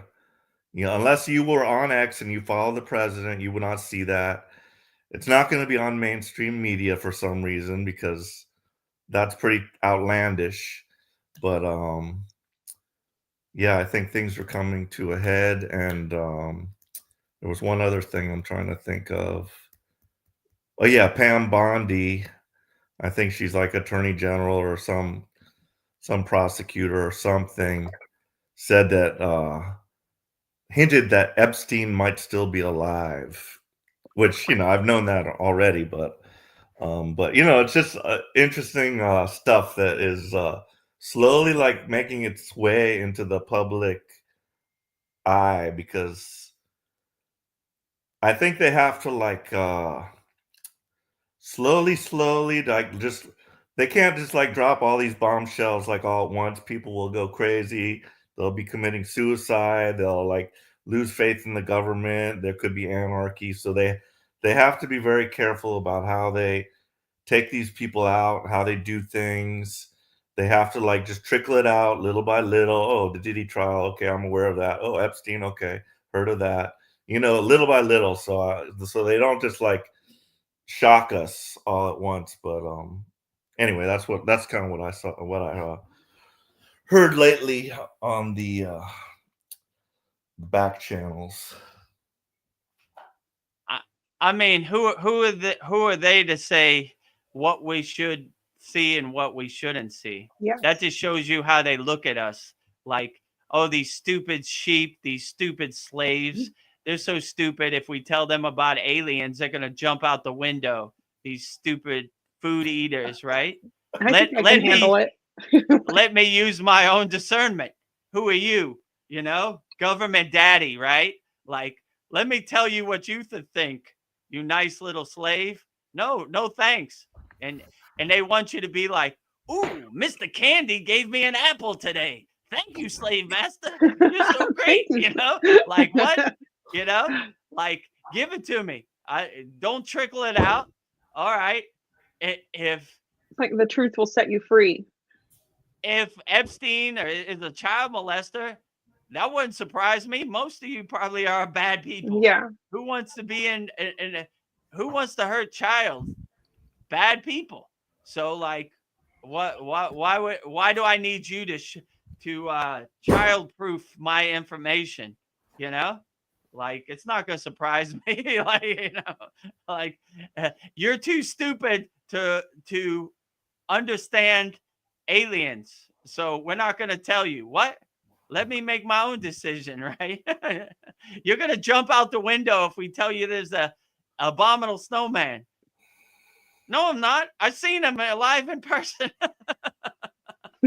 So what, you know, like, I don't know, you know, like, why do they need to child-proof our information? These aren't good people. These are liars anyway. So like, liars tell lies. Like, they're like, I look at it like, you know, what's that cartoon? The Peanuts, right? Every time Charlie Brown goes to kick the football, Lucy pulls the football and he falls and hits his head, you know, like, what? Epstein's coming. It's coming. Okay, I'm ready for it. Football pull. You know what? Where is it at? Oh, well, you know, what about P. Diddy? Did you see what happened to P. Diddy today? Where's my football? You told me Epstein. Oh, what happened? I don't do nothing. You know, what I do? I don't know. Oh, Epstein, who's that? You're like, get out of here, you know? Like, they're always, the Wizard of Oz is always playing games. But when you can see the Wizard of Oz for who he truly is, you know, you pull the curtain and like, got me again. Got me again. Yep. Here it comes. What they call it, the closure's coming. The next week, they said they're gonna go. There goes the football again. Where is it? Show me a picture of the aliens. I want to see what you got. I don't know. What aliens? Are there aliens? I never heard of them. Where are they at? They're pretty subtle. Where they go? I don't know. Right? Like liars telling lies. What's new? You know, the slave master. You know, like oh, you're too stupid to realize we can't tell you about Epstein. You might jump out the window. What? Who are you? You know, you work, the American government works for us. You know, we're their boss, right? They don't want us to realize this. Tell me, I want to know about aliens tomorrow. That's why I pay your bills. I'm a taxpayer. Tell me about the aliens. Well, we can't tell you. You're going to jump out the window, right? How do you know? Get out of here, liar, right? Let me decide if I want to jump out the window. It's on my own discernment, you know? How do you control what I do with my physical body at all? You know, so I don't know, you know? It's Practice Being wants to weigh in on this too. He says okay, that great. all progress depends on an increase of attention, which is the measure of one's inner force. I am grateful this channel provides a harmonious outlet to which I can share attention. I am too. Thank you. Yeah, absolutely. Yeah. Your input is always welcome, Practice Being. I agree. They are farming your engagement. They are farming your attention 24 hours a day. It's a constant bombardment on your consciousness, social media, mainstream media, everything. Everybody's pulling you in all directions for your attention.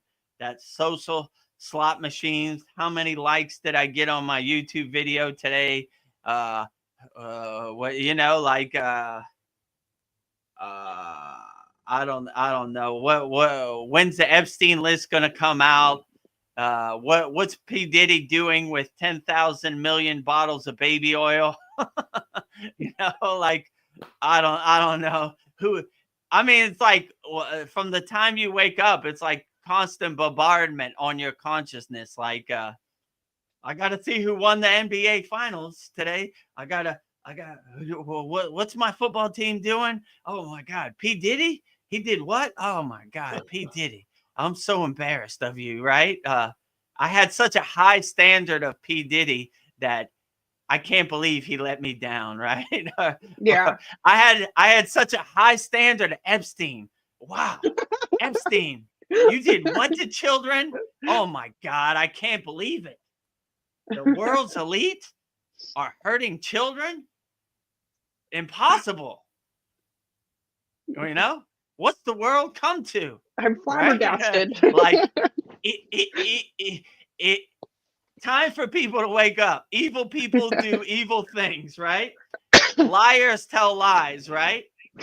When you see a liar, you point them out, liar, right? You know, when you see somebody who hurts children, evil, evil, evil, murder, evil, evil. You know, like it's real easy to have discernment. War, murder, hurting children. If you're not evil, you wouldn't do evil things. It's almost like trash to you. If you showed up at my house with $5 million in a Brinks truck and you said you have to hurt this child, I said, take your truck out of here and never come back. Your money's no good over here, right? So if you see people doing evil things for money, you know what they are. They're on the black team, you know? I'm on the white team. I can't resonate with people on the black team, right? Your money's no good over here. I'd rather sleep under a bridge for the rest of my life than hurt a child because I'm on the white team. If you hurt a child for money, you're on the black team. If you promote war, death, destruction, chaos, you're on the black team, right? If you promote harmony, love, peace, happiness, you're on the white team. So it becomes very clear when you see somebody on TV and they say this person did this to a child, black team. You see somebody on TV said this person helped this person who was drowning, or they gave money to help people, white team. Peace and harmony, white team. Death, destruction, hurting children, black team. It's just that simple.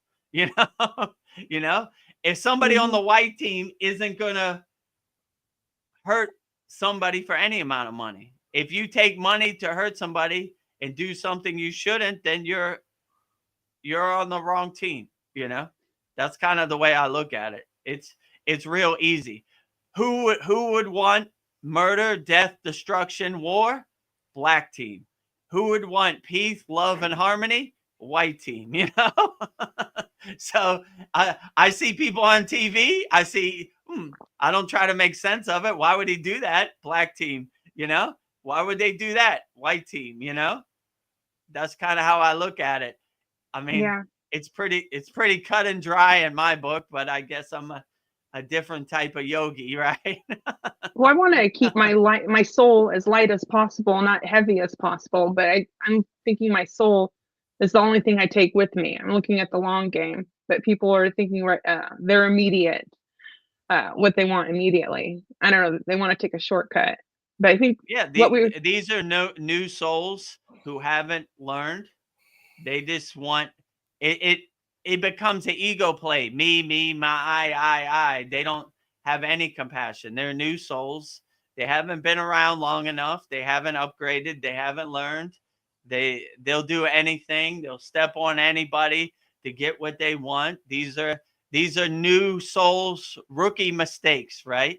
When you become an older soul, that's trash to you. Like, that's a new soul mistake. That's a rookie mistake, right? Like doing stuff to hurt your soul for money. And I agree with you. You want your soul to be as immaculate as possible when you transcend, right? And you don't want to have any baggage or anything you regret, So if, like I said earlier, they open the book for you. Vedagurudev, you ate a cheeseburger at 10 years old. Yep, I did it. Turn the page. You helped too many people with your Kriya yoga school. Yep, I did it. Turn the page. You were as loving as possible. Yep, I did it. They're going to just be like, all right, we don't even need to talk about it no more. Come on in, So, or you could have a war and peace book about this big. Remember that time you hurt that child? Oh, yeah. Oh, God. Damn. All right. I guess I'm not coming in. This is going to be a long one, right? So why do that to yourself? Money is, to a yogi, money is this kind of almost fairy dust. Like, it's like fun coupons. Like, if you're not attached to it, you don't even care. And you can't be controlled if you're not super attached to money. So like I said, you could show up with like, I don't know, 1,000 gold bars at my house.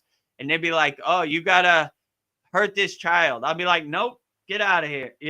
Not your money's no good over here. Well, you're going to have to sleep under a bridge tomorrow. I'm going to sleep under the bridge and I'm going to go to my happy place and I'm going to be as happy as possible. But my soul is going to remain immaculate, So yeah, that's what I would say. But yeah, so that was a pretty long rant. no, it was good. I surprised myself. White team, black team. I don't even know where that came from, but that's a good one. Mark that down for the Satsang. Yeah. White team, black team. I was thinking about your analogy, like if a tree falls in the woods, but you're not there to see it, did it really happen? So thinking about all the evil that's going on in the world, that I hear is going on, but in a sense, it's really not part of my reality because I've not physically seen anything done, so I'm just wondering about all that stuff. I can't imagine a soul you know, in my opinion, you know what's going to happen to you when you come down here. It's like, okay, you're going to have this experience, blah, blah, blah. I agree. I picked my parents. I'm going to go there and you're going to do that. Like, I can't imagine like choosing an option where I'm going to be like tortured or anything like that. And I've also heard of non-player characters being a part of our reality. Like maybe they don't have a soul, but it's a being, you know, run by the computer, by God, by whatever. Like I'm just wondering if that exists. And like, yeah, I don't know how to, you know, I don't know whether to, you know, whether this is really taking place or not. You know, it's just like I talked to a cop the other day. We had a long discussion. He was in my shop for like an hour and a half, and he was telling me some of his experiences. And my God, I could not deal with seeing like a mangled body. Like he told me this kid had just got a car and you know, and he ran into like a median divider thing and it cut the car in half, and there was a girl in the back that got beheaded and his body was like sliced in half kind of. And he said he has to compartmentalize his brain because he would not be able to really handle that. He has to like be like as you said, an observer. He just has to like somehow like in your brain you got to compartmentalize that. So I couldn't imagine being like an emergency responder that has to deal with these types of things. So what do you think of that? Do you think there might be non-player characters, or you know, what is this? I mean, this is a tough question. I really can't answer. I mean, if there are non-player characters, don't really let it affect your discernment. Be the best person you could be, and kind of, all right, well, if that soulless avatar did something, that's all. That's their karma. I don't want no part of that. And I don't know. It's a good question because would these soulless avatars, these NPCs, be put here to put some road bumps in our spiritual evolution, to test us, to see how we would pass the test? I mean, could be, but I don't know. I wouldn't really try to make sense of it at all. I used to really try to make sense of this, and it just gave me a headache, let's say, right? Like, why this, why that? Now I just go with the flow and let it happen the way it happens. And I'm like, well, if there are NPCs out here, let's get to work. I'm ready to dance with them today if they want to dance. If they don't, they don't. Usually they don't want to dance with me. I was Anytime I want thinking to of it. dance, I have no dancing partners. I was thinking of it more as like a favorable thing where that would be the victim, the non-player character. That way an actual soul would not have to go through that torment, yet the one who's doing it would be able to have that experience. You know what I mean? So that would make it more palatable to me than an actual poor child or soul, you know, having to get tortured or whatnot. I mean, could be, but I would hope that that is not the case. I would just hope that bad people just make bad choices. Let's say it like that, right? And this is their hamster wheel, this karmic cycle that they have to continue over and over until they learn from their mistakes, until they pivot and change course direction. So, I mean, I would hope. I mean, I kind of live in La La Land, so I hope that no children ever has to get hurt in the universe. I know that's, but what you said is true too. Like, if a tree falls in the woods and you didn't hear it, did it really fall? So these, how could I put this? Slave masters want you to know that things happen so it can affect you. If you're not directly affected and you didn't see it with your own eyes and it didn't affect you in the present moment, then I would kind of say it's more of a ghost story. Like, let me tell you a story about all the people that died in Ukraine. Why? I didn't see anybody die today. So did it really happen, or is it a nice ghost story that you tell me to kind of lower my vibration? I look at it when the thief things happen, they had to put all the death numbers on the screen every night. So anytime you turned on the TV, you were bombarded. This many people died, see death this year, blah, blah, blah. This is lowering your frequency, right?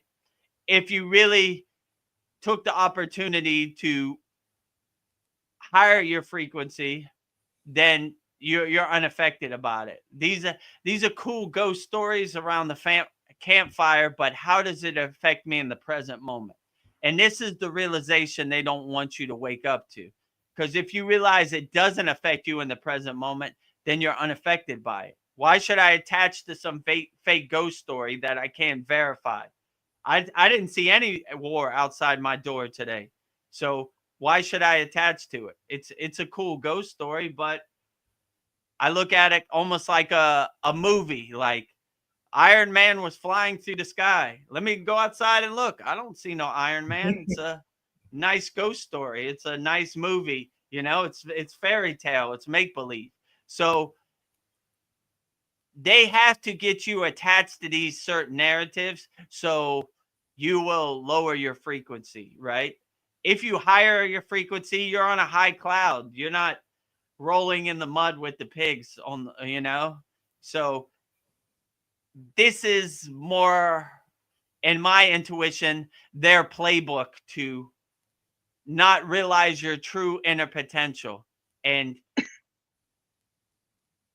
get you attached to their narrative and get you to regurgitate their narrative.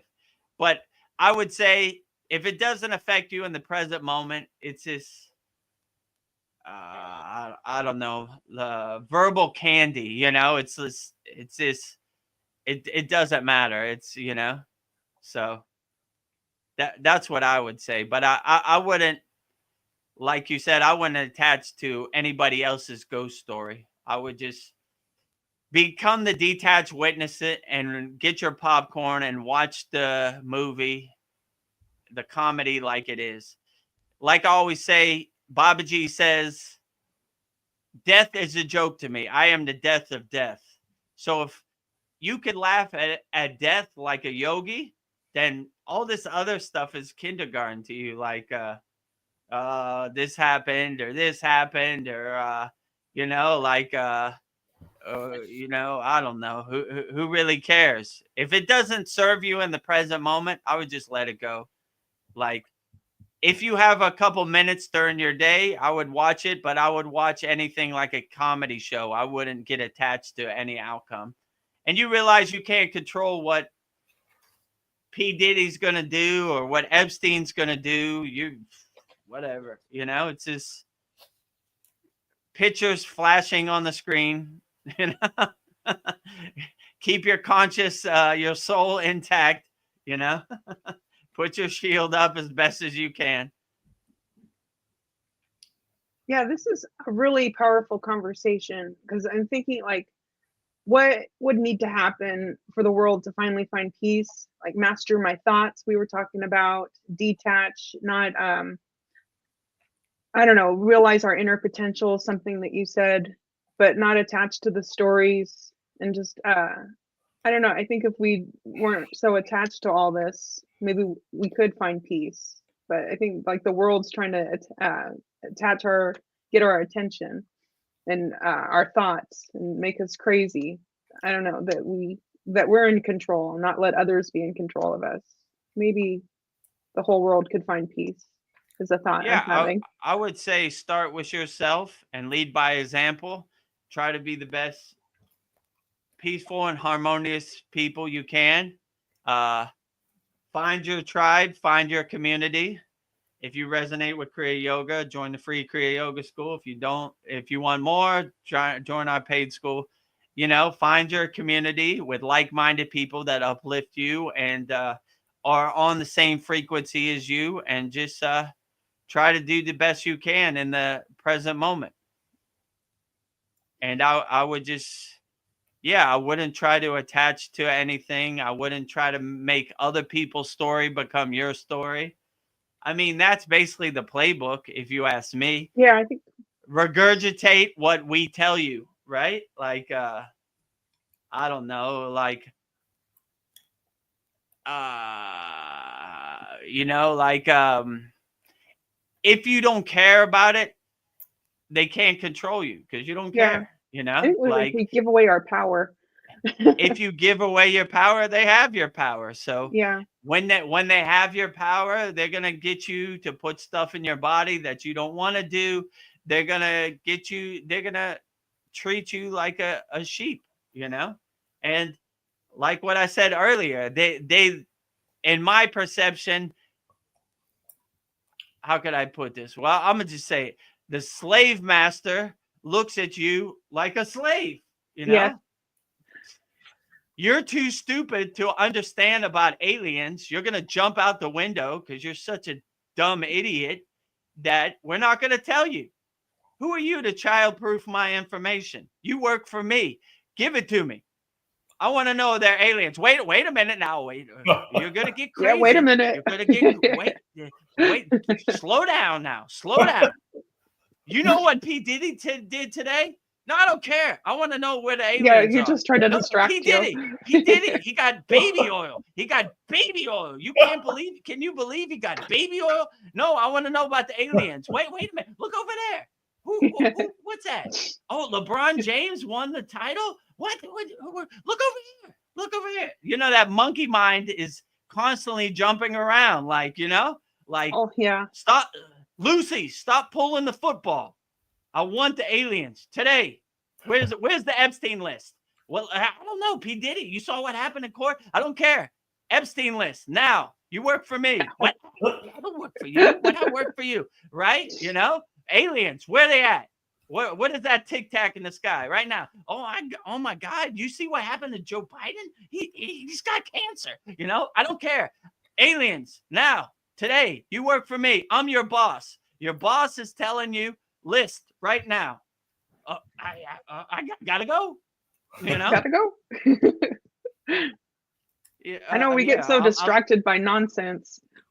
Right, and they count on that, right? Because if you really focused in, and they definitely don't want you. You work for us. You're a civil servant. You work for us. Give it to me. I don't need you to sugarcoat it for me. Childproof it. I mean, look at us. You're so stupid. You'll jump out a window if you find out that there's a abominable snowman or a gray or whatever. Like what? I would like to think I have more sense than that. I'm not gonna jump out the window if an alien lands in my yard. But that's how it goes. So I really hope during COVID, the C word, that everybody starts to wake up, like, how could I say? Don't be in love with the chain that enslaves you, right? These people want you to regurgitate their narrative. And the thing I hate the most, thinking is a sin of pride. And, they learn from the best dogma, like, don't think about God. Wait a minute. Just regurgitate our God. Well, I don't resonate with that God. Too bad. It's the real God. We're the chosen people. Chosen by who? Shut up. Get out of here. Don't question. Don't question. I don't resonate with that God. Well, he's the real God. So you just better shut up. Like, why are you thinking so much? Thinking is a sin of pride. Do not think, right? My father, he went to Catholic school. He was an altar boy, all that, right? So during the breakfast table, he would be like, I went to, when I was younger, I went to a Catholic school, and he was like, oh, you're going to school today? I got one for you. When you see the nun, tell her, if you're born with original sin, what's the use of being born? Wouldn't God want you to be born nice? Okay, yes, Father, I'll tell her. Yes, Mother Superior, whatever they call the nun. I have a question. If you're born with original sin, what's the use of being born? Hold out your hand. Wappo. Nun, I have another question. If you're a Buddhist and you live a holy, good life and you never hurt anybody, you're going to hell just because they don't believe in your incarnation of God? Wappo! So their dogma didn't regurgitate with me. So in my perception, our government learns from the best of the dogma. You know what I'm saying? Freedom is not free. Of course it's free. If I just close my eyes, I'm as free as possible. Wappo! You know, what about Joe Biden? He doesn't look like he's alive. He looks like he has some health condition. He's as sharp as a tack. Wappo! You know what I'm saying? Like, what about U.S. aid? Where's all that money go? We're helping people. You don't hear the We're name? helping people. U.S. aid. U.S. aid. We're helping people. How? Wappo! Yeah. Elon Musk is the richest man in the world. He's stealing from the American taxpayers. Wappo! What? So you begin to start looking behind the curtain and you see the Wizard of Oz, and you got to tell your dog Toto to bite that Wizard of Oz on the ass, you know? Like, what? Oh, you got me. You got me, you know? Like, I don't know. Like, yeah, you could go down the list. I mean, it's numerous, right? Like, you begin to, in my perception, you begin to see everything is a lie. And what have they told the truth about? In my perception, this is my opinion. I say everything they say is a lie. I don't believe anything they say. If they say go right, I go left. You know, like, what have they told us the truth about? Nothing. So if liars are telling lies, it's another day at the office for me, you know? Like, yeah, sure. Epstein list coming out tomorrow. Here we go. Lucy got the football ready. All right, tomorrow's here. There goes the football. Whoop. Charlie Brown hits his head on the ground for the millionth time. Liars telling lies, you know, or whatever, you know. Joe Biden is as sharp as a tack, you know, like, I just saw him fall off his bicycle. What are you talking about? Yeah. You know, or whatever, you know, like, I mean, it's almost like a super comedy now. Like what? Oh, get out of here with that. Like, you know, like, get out of here. Like, but yeah, like I said, like, the list that's coming out about the aliens. Hold on. We got breaking news. P. Diddy has 10 million bottles of baby oil in his basement. Yeah. Look over here. I don't care about that. I care about aliens. Where they at? Show me them. I want to see, right? You work for us. Wait a minute. I don't work for you. Yeah, you work for us. You're a civil servant. You get paid off of tax dollars, right? I don't know, you know? Yeah. The slave master doesn't want you to tell him that he works for you. He wants you to be a slave. So I don't know, you know? Yeah. It's a crazy world out there. And I wake up and I have to take a couple deep breaths, pornosudi, like, all right, here it comes. It's coming today for sure. I don't know what's going to happen, but it's something coming, you know? And then when I go outside my house to buy some food, I say, they're out there. They're coming. Man, like, they're coming. They're driving every which way. There's 10 million motorcycles in Thailand. All right, get your mind right. It's coming, you know? And when you have a Kavachum shield or a spiritual shield up, you could feel it pinging it every day, like meteor hitting your atmosphere. Ping, ping, ping, ping, ping, ping, ping, ping, ping. P. Diddy, P. Diddy, ping, ping, ping, ping. Your football, who'd they draft today? Ping, ping, ping, ping, ping, ping, ping. You know, oh, Joe Biden's back. Ping, ping, ping, ping, ping, ping. What did Joe Rogan say today? Ping, ping, ping, ping. You know, like what? It's a total war zone, a minefield out there. So get your mind right. Yeah. Have some tools in your toolbox. So if you need some free tools, go to freekriyayoga.com. Get something, right? Learn meditation, learn some breathing, have something in your toolbox. And if you want more in-depth techniques and more personalized coaching, individualized coaching, come to the Kriya Yoga School. So that's my sales pitch for today. It'll help. Mariana's here, so she was listening to us. She says hello. Namaste, Mariana. Much love. Much love to you also, Mariana. She says, I think in our modern society, it lacks kindness and compassion. I agree. I agree with you totally. You know, more kindness, more love, more compassion, more helping people. You can never go wrong with that. So I would definitely say try to go out your way to be as helping, as kind as possible. You know, like I actually look for the opportunities. Like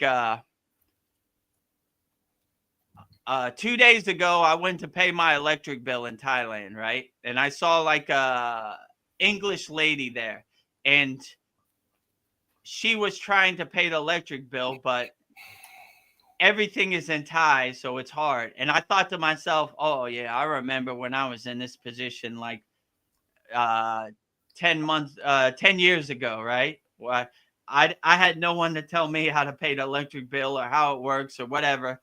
And none of these people speak English, so it's confusing, right? So I said, sorry to bother you, miss. Do you need help? And she was like, yeah, I don't know how to pay my my electric bill. And I was like, all right, show it to me. And then, I went to the counter and I said in Thai, this lady wants to pay her electric bill. And she paid her electric bill, and it was actually overdue. So they turned off her electricity. So she was having to sleep in the dark, for a week or whatever. Right. That she told me later. And she was like, oh, thank you, sir. I'm from Canada. And I was like, okay, no problem. Then she was like, do you know where I pay the water bill? And I was like, sure, I know where you pay the water bill. Actually, she caught me on, I pay my water and my electric on the same day every month. It's on the 19th, right? So I said, that's where I'm going to next. Come follow me. You have a car? Yeah, I have a car. All right, follow me. I'll take you there. So then next I took her to the water place. They turned off her water so they couldn't take a shower, right? So I said, she needs to turn on her water. This is where you pay. So I look for opportunities to help people as much as possible, like when I see somebody's homeless or I see a child that wants candy or everything, I go out of my way. What do you need? Here, take all this money, whatever, everything in my pocket, that's yours now. Go enjoy yourself. Be happy. What do you need? You need some candy? You don't have enough money? I got it. Put all your candy up on there on the counter. Bring it up, like, so I look for opportunities to help people as much as possible because, yeah, there's not enough kindness and compassion and less judgment out there. So if you want to come to a place with no judgment, come to our Satsang every week. Yeah. No judgment. Try to answer your question wholeheartedly. Because I know out there in the outside world, there's a lot of people judging. So it's nice to find a quiet sanctuary where you can not be judged. Just put your comment up anonymously, or even your name is anonymous, so it doesn't matter, I'll answer it the best I can. I look for opportunities to help people, solve people problems, overcome their problems, So if that person is you, let's get some help. Let's overcome your problem that no longer serves you in the present moment. If you want to get on a call with me, book a call with me, Kriya Yoga Masterclass. Click on the book a call button. There's also a button if you just want to go straight to our paid Kriya Yoga School Masterclass, you can. But if you want to get on a call with me, you have some questions, get your questions ready. Click on the book a call button. A calendar will come up. Pick your time and date that works best for you, and schedule a call. And I'll be on that call, and we'll try to solve your problems in real time. And or if you see our video, every day we put up Babaji quotes, which also has book a call in there. And we put up Kriya Yoga Satsang edits, which are always good, right? So we kind of cut this 4-hour Satsang up into like, I don't know, 10, 20 different edits, which is always very profound. So if you resonate with Kriya Yoga, if you don't have any money, go to our free Kriya Yoga school. If you want to in-person coaching, come to our paid school. I mean, that's my sales pitch. No pressure. Do whatever resonates best with you. That's the best way, I would say. So now back to the questions. All right. I have a question for you. All right, great. What are some great spiritual habits to keep you on the spiritual path that you could learn in the Kriya Yoga school? Well, detaching, learning how to meditate, learning how to breathe, learning how to do physical postures. I mean, all the techniques, if you integrate them into your daily life, really help carry you through life, you know. And the most basic technique you could learn is just waking up with a smile on your face every day. Just try to make it a habit. No matter what happens in this crazy Maya delusional chaotic world, I'm gonna discipline myself and make a commitment to wake up every day with a smile on my face. You know, I would wake up, sit on the side of your bed, do Purnasuti, which is basically inhaling through both nostrils like this, exhaling through both nostrils with no breath retention. Just inhale like a wave coming into the shore, exhale like a wave going out to the ocean. Do that for 5 minutes, 2 minutes, whatever you feel like. You know, like I would start with 1 minute, then gradually go higher, or just, you don't even have to constrain yourself by any time. Just do whatever you feel. Okay, I got 5 minutes before I got to get ready to work. Inhale through both nostrils, exhale through both nostrils. Excellent way to start your day. Excellent way to end your day. Before you go to sleep, sit on the side of your bed, do the same thing. Inhale through both nostrils, exhale through both nostrils. So that's a great simple technique. Sometimes the simplest techniques are the most profound. So I would do that.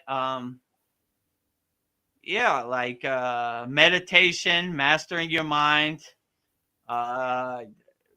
Most people have trouble meditating because they have too much restless thoughts in their mind. We do a practice in our Kriya Yoga school called Sudi, which is basically detach, let go of all your thoughts. Because you will never have a profound meditation if you have a monkey mind or a restless mind or mental clutter. So you want to clear all that out first. So whatever thought comes into your head, you close your eyes, make sure your spine's straight. If you don't know how to straighten your spine, imagine a string on top of your head, pull that string up, shoulders back, chest expanded, gently close your eyes. Thought comes into your mind. What is P. Diddy doing with the 1,000 bottles of baby oil? Detach, let go. Detach, let go. Right? Who's going to win the NBA finals? Detach, let go. Detach, let go. What's next? Give me some more. Does Joe Biden have cancer? Detach, let go. Detach, let go. What is Donald Trump eating for dinner? Detach, let go. Detach, let go. You know, I wonder what my neighbor is watching on TV right now. Detach, let go, detach, let go, detach. So you just go through. In the beginning, it's going to take a while because you have a lot of restless thoughts. My guru used to say, Vedagurudev, you become a master of distraction. Your whole life, all you did was distract yourself. Now we have to wipe the slate clean and go back to zero. So you're constantly wiping the slate clean. Okay. And keep going till you have no thoughts. Anything else? Clear. Okay. Now I'm going to meditate. And just basically meditate inside you and just exist in a state of being. Just close your eyes and don't think anything. Just be empty for a while. And you'll have a profound meditation. In our Kriya Yoga School, we have, I don't know, 20 meditations. We have numerous good meditations. So I would just start. It's simple and easy. Anybody can meditate. Like anybody can breathe, do Purnasudhi. So I would just do practices like that, and go to our free Kriya Yoga School, freekriyayogamasterclass.com. Join our group. We have over 100 members right now. We have beginner courses. There's one course that says start here. It basically explains to you what Kriya Yoga is, what are the 5 folds of Kriya Yoga, asanas, pranayama, meditation, mantra japa, and bhakti. It explains what that means. So you'll have a basic understanding of how Kriya Yoga works. There's another video, who is Vedagurudev? How did I get the name Vedagurudev? Who is my guru? What is my parampara? What is my lineage? How did I get mantra diksha? So you can understand how I'm qualified to teach Kriya Yoga. Then there's a mini beginner course, and there's like 5 courses in there. We have a very profound meditation, Hamsa meditation. We have some basic asanas like Shavasana. You just lay on your back with your arms open and relax deeply. It's called the corpse pose, Shavasana. We have some pranayama techniques like Purnasudhi is in there, and it's on demand. You could watch it over and over 1,000,000 times. So I would just go through it. We have a very interactive community on our Kriya Yoga School. Like all of our members post numerous videos. It would take you years to go through all the videos we have on the school. So, and we have like-minded individuals who are on the same path as you, who want to be better and learn Kriya Yoga. And if you graduated from that and you have an understanding and you want to join us at the Kriya Yoga School Masterclass like Veronica and Paul, then we have a weekly Saturday class, which goes about 2 hours, where we learn 2 new techniques each week. And we have the Satsang, and we have a very interactive community. So I'll let you choose which is your best path for you, but definitely get some tools in your toolbox. So I had a question for you, Vedagurudev. You've been on this path for a while.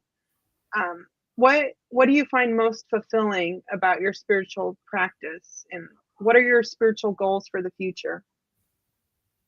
Most fulfilling, helping people. When I see our Kriya Yoga School members, fruits and benefits from practicing Kriya Yoga, that's all the payment I need. That's the most fulfilling. Absolutely. Answering people's questions,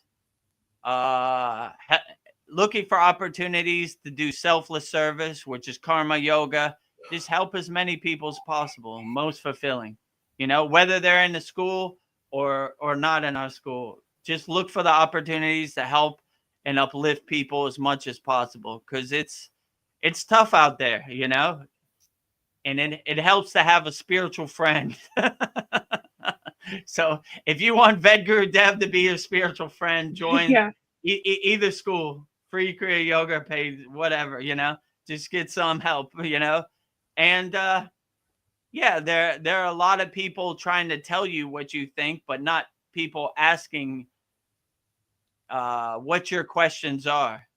And you have to realize that different people on different places on their spiritual journey. So it's not a one size fits all. Like, I don't like to say, you do this practice and you'll be enlightened tomorrow. Like, in our Kriya Yoga School, there's all the techniques.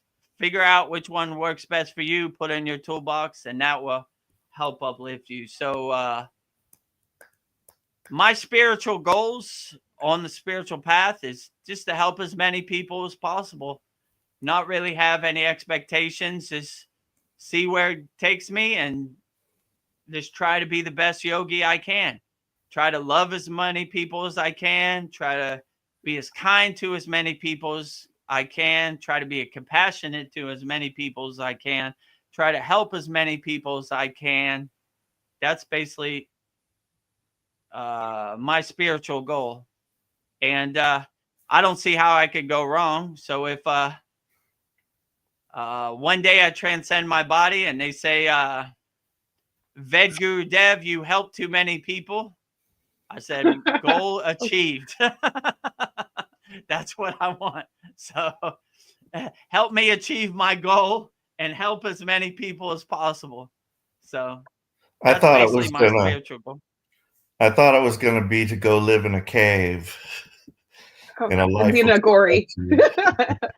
I mean, yeah, maybe that sounds like a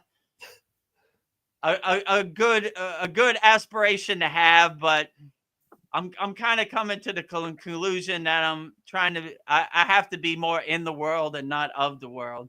So I need to be more on the front line and holding up the white flag. So I would definitely I don't know. I would like that, but maybe it's not my path at the present moment.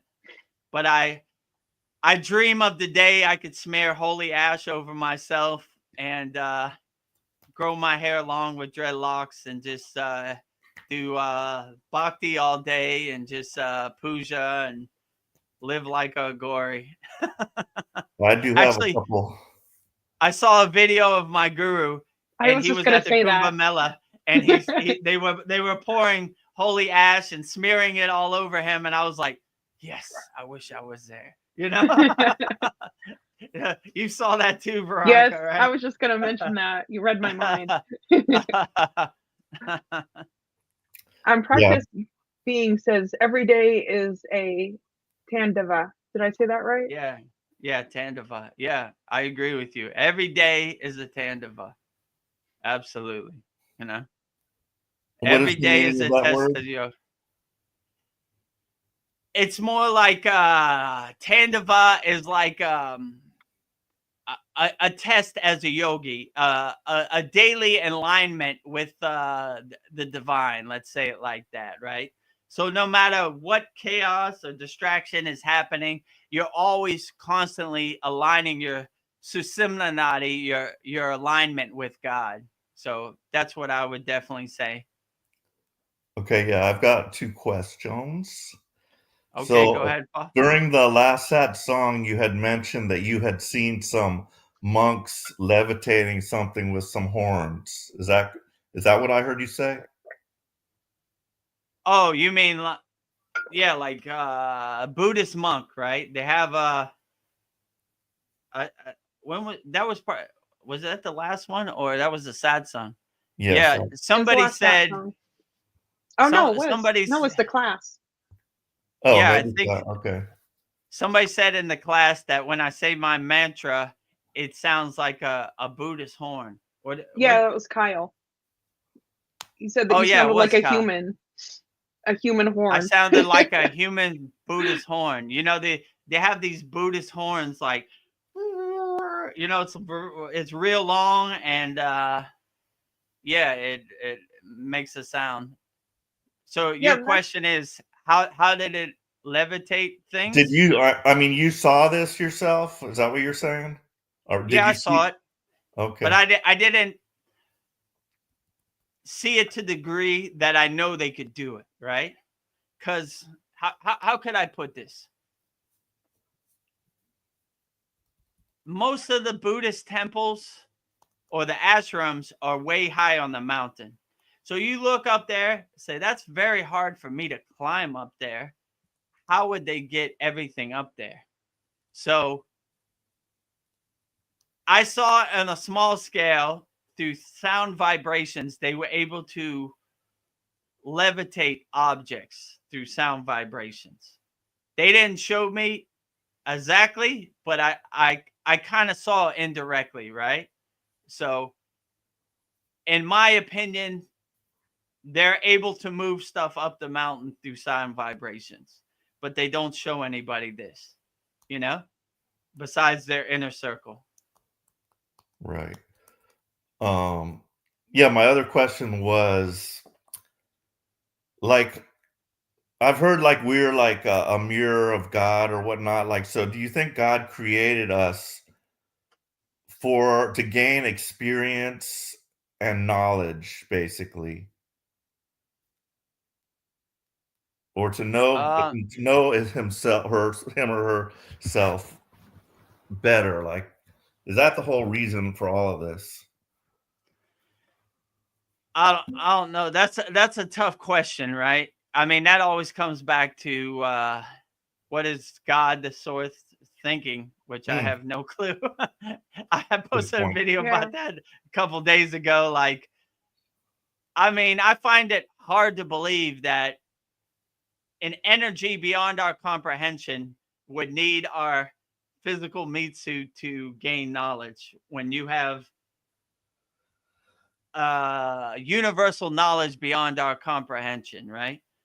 To experience us, maybe, but I would say God, how could I say this?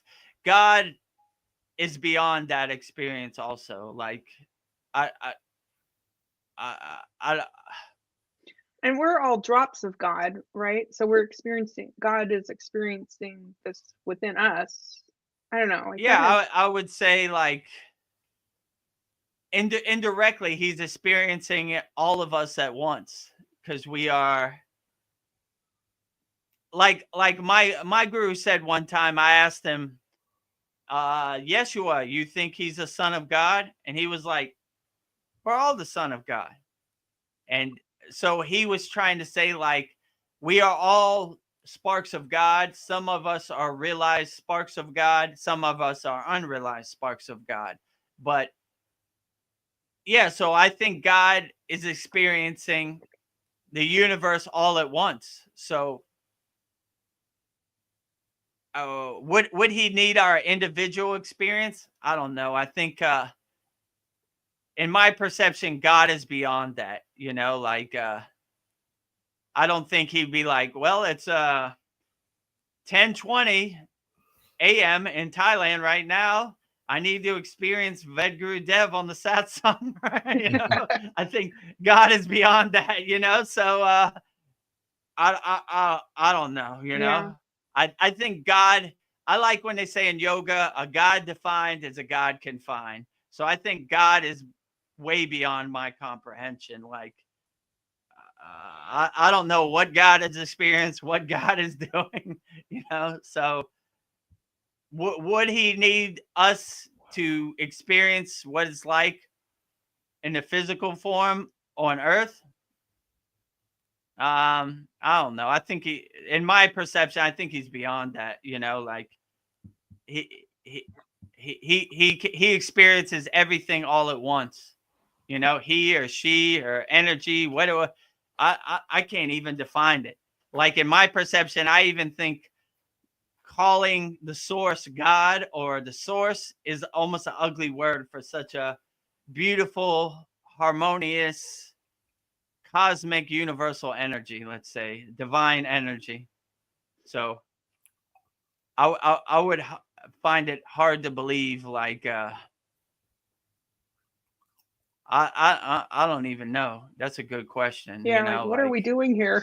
Like, I mean, I don't even know what I'm going to eat for dinner tonight, let alone what God's thinking. So, like, I mean, yeah, I don't know what our purpose is, or what God's plan is for us. I'm just trying to live day by day. Let's say it like that. But yeah, that's a deep question. It's I have to mind-boggling contemplate on because, that like, one. Yeah. you think like at some point God must have been like a baby, you know, and just woken up and like, what am I? You know, what is this? And then Big Bang happened and he created a universe, but then when you think about it, time doesn't really exist, and it's infinite, and like, so maybe there was no time that God was ever in that kind of a condition as being like, you know, like an infant or something like that. So yeah, it's just, as you said, God defined as a God confined. So it's beyond our pay grade, right, Vedagurudev? It is above my pay grade for sure. So that's a question to ask God if I ever get to ask God a question. What is this? What are we doing here? Like, and you're doing a Yeah. great job. Like, but what is this? I mean, when I pray to God, that's basically what I say to God. God, you're doing the greatest job of all. The sun came up. Everything else is gravy, is a bonus. Like, I'm happy to be in your presence, and you're the best boss ever. You know, you're doing the greatest job. Everybody. What do I need? So anytime I come in the presence of any enlightened master, the question always comes up, what do you need? And I always say, I don't need nothing. I'm good. Like, everything is good. I woke up with a smile on my face. The sun is out.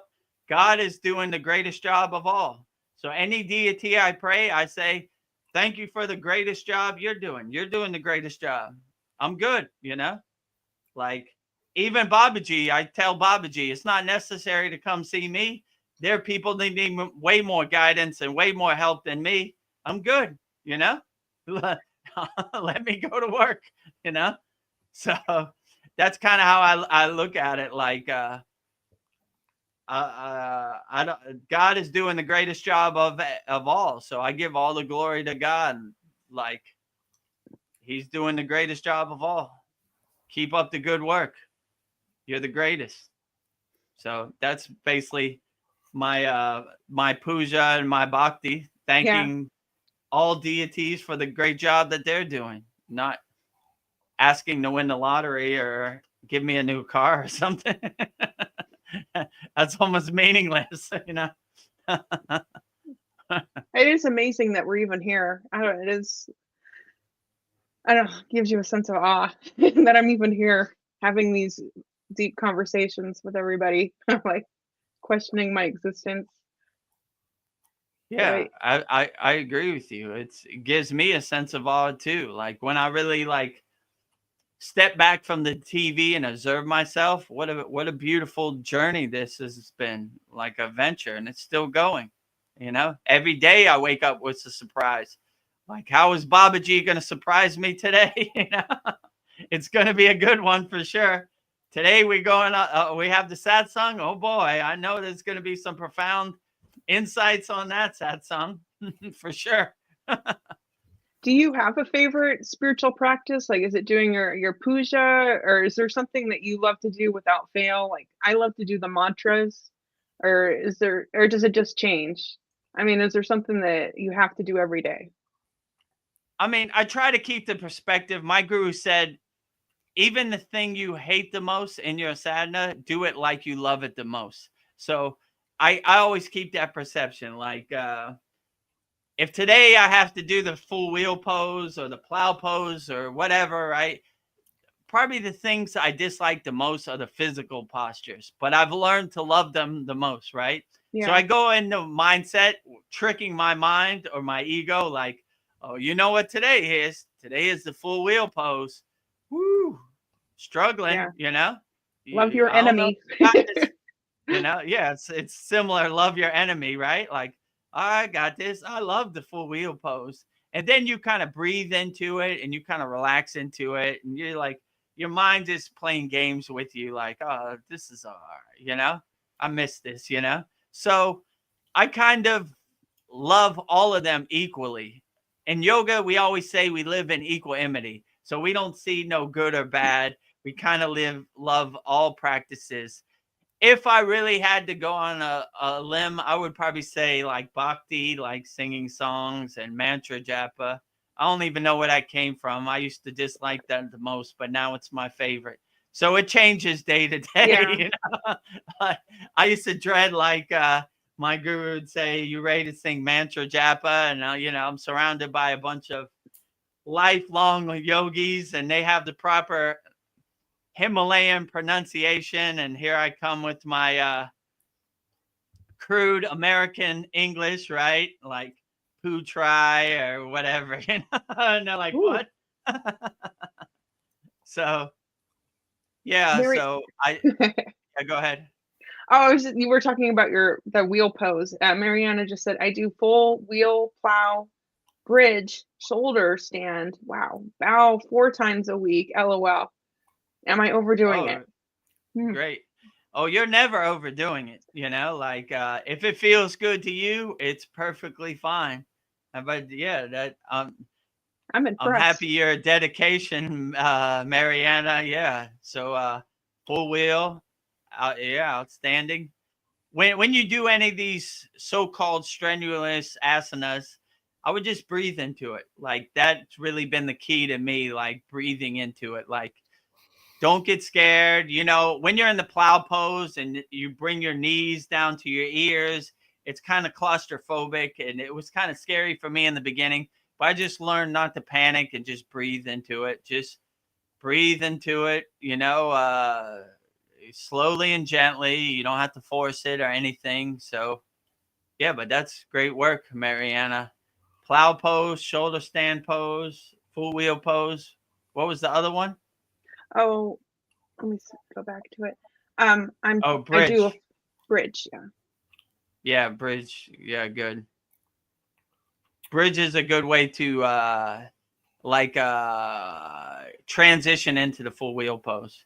So you see in our class, we go bridge and then we push up into the full wheel pose.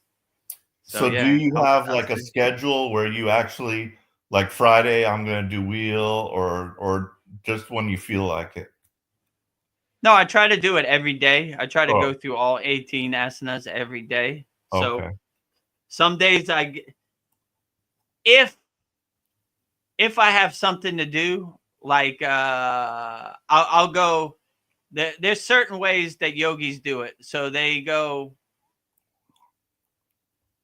6, or if you really don't have any time, they only do 2. So they do pose and counter pose. So to balance it. So you'll do like 1 and 2, and then or you'll do 1, 2, 3, and 4, 5, and 6. Or you'll do the whole 18 and go through the whole cycle. So it just depends. So if I do 6, then one day, then I'll do the other 6 the next day, then I'll do the other 6. If I have no time constraints, then I'll just go through all 18. Or if it depends, like some days, like today, I had the Satsang, or it's been raining a lot, so I can't go outside. And to do it in this room is kind of cramped, you know. Yeah. There's certain ones I have to shorten. So it just depends. But I try to go through all. I feel the best when I go through all 18, but it just depends.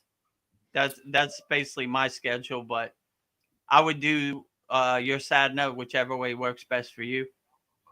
About how long will you hold each pose? It depends. Like I really don't have no time constraint. Like I just hold the pose as long as I can till I can't hold it no more. So you almost feel like a click. Like you're not trying to go too far. You're just trying to do as much as you can. So it depends. It's different for each pose. So there's some poses you could hold longer, and there's some poses that are strenuous to hold for long periods of time. Let's say the full wheel pose, right? After a couple minutes, you would want to come down. If you get into a good position like the plow pose, you could hold it for as long as you can. I mean, probably the longest I've ever held it 20 minutes each pose. I mean, Wow. obviously you could do Shavasana for as long as you want, you know. I probably can't hold it for 20 minutes now, but back in the Himalayan days, yeah. They call it what they call it, asana siti, which is mastering the asana. So like when you feel you reach asana mastery, they say hold it for 15 minutes. So it's called asana siti, which is basically holding it for as long as you can comfortably. So it's usually 15 to 20 minutes. So, but this takes some mental mastery, let's say it like that. Like you know, so your body starts to get in pain, especially let's see what the hardest one is. The hardest one is probably the full wheel, because you know, like you're up, bowed back. But there was one in the beginning was really hard for me. It was called the kneeling pose of firmness, where you kind of sit on your Achilles and you sit in between your Achilles. And my Achilles needed a lot more stretched out. So that one was painful in the beginning. But the more you do it, the less painful it gets. And you begin to realize most of this pain and suffering you're feeling is in your mind. So if you start to breathe into it, it becomes a lot more comfortable. And it's important to get like a good push-up, right? Like a steady push-up. So if you have like a steady push-up into the full wheel and you're equally balanced on your hands and your feet, then you could hold it longer, but it takes some practice. Mariana's cracking me up. She says, if I absolutely don't have time for asanas, I would start with complete yogic breath, 5 minutes, then a few pranayamas, and finish with a meditation for opening 7 chakras. And then she says, 20 minutes, question mark, LOL. I can only do 20 to 30 seconds each, and I do around 18 to 19 asanas. No way I can hold them for that many minutes. Yeah, it takes some practice, you know, but I'm sure you could do it, Mariana. You just got to get your mind right. Like, no matter what, I'm gonna do it. So I mean, yeah, the full wheel, that takes a lot of mental fortitude for 20 minutes. I mean, the shoulder stand pose, if you just hold it right, you just kind of relax into it. So it's a lot easier. But plow pose, yeah, I mean, if the hardest part of the plow pose is when you put your knees down to your ears, then you're kind of claustrophobic in that asana pretzel, if you know what I'm saying. But if you just put your toes above your head and just kind of rest there, you could probably hold it for a long time. I'm trying to think what else. Obviously, Shavasana, the corpse pose, you could hold for 2 hours. I can, yeah, I can. I'm a master of Shavasana. Just go to sleep. I sleep in Shavasana every night for 8 hours. I've been doing it since birth. I've been doing it. I mastered it since birth. Yeah. So, Man, yeah, but that's perfectly fine. Like, Purna Sudhi, when you wake up before you go to sleep, absolutely excellent. You know, it doesn't have to be something super complicated. It just could be stuff to get you through the day. And yeah, add some pranayama in there and some meditation. You know, she's talking about unblocking the 7 chakras, the Bija mantras, which is an excellent class in our school. So yeah, just whatever works for you. That is the best technique, I would always say. I would love to come to Thailand and just videotape you doing your asanas, doing your sadhana. And it doesn't even have to be me, but I think people would get a lot of value out of like seeing your spiritual practice. But I don't know, we can live vicariously through you. Yeah, if one day that happens. Yeah. It doesn't have to be we'll, me, but I can just see that people want to see that. Do like a documentary on. I don't know, doing your puja, doing your sadhana, do like an insider, like a documentary of a yogi. Or we Yeah, open it up. might not be as glamorous as your visualization. I don't know, your guru, he's just walking around and somebody just follows him. Like, Yeah, he's lucky that. I wonder who's filming him. That's a he's good there. question. Yeah, his filmer, whoever's doing it, they're doing a great job. And they were doing He's kind of some, technologically advanced for a Himalayan yogi, right? yeah, That's why I like him. He's kind of open-minded. Like most of these yogis don't care nothing about that, right? They've never even heard of Instagram, but he has like 3 different Instagram accounts. yeah.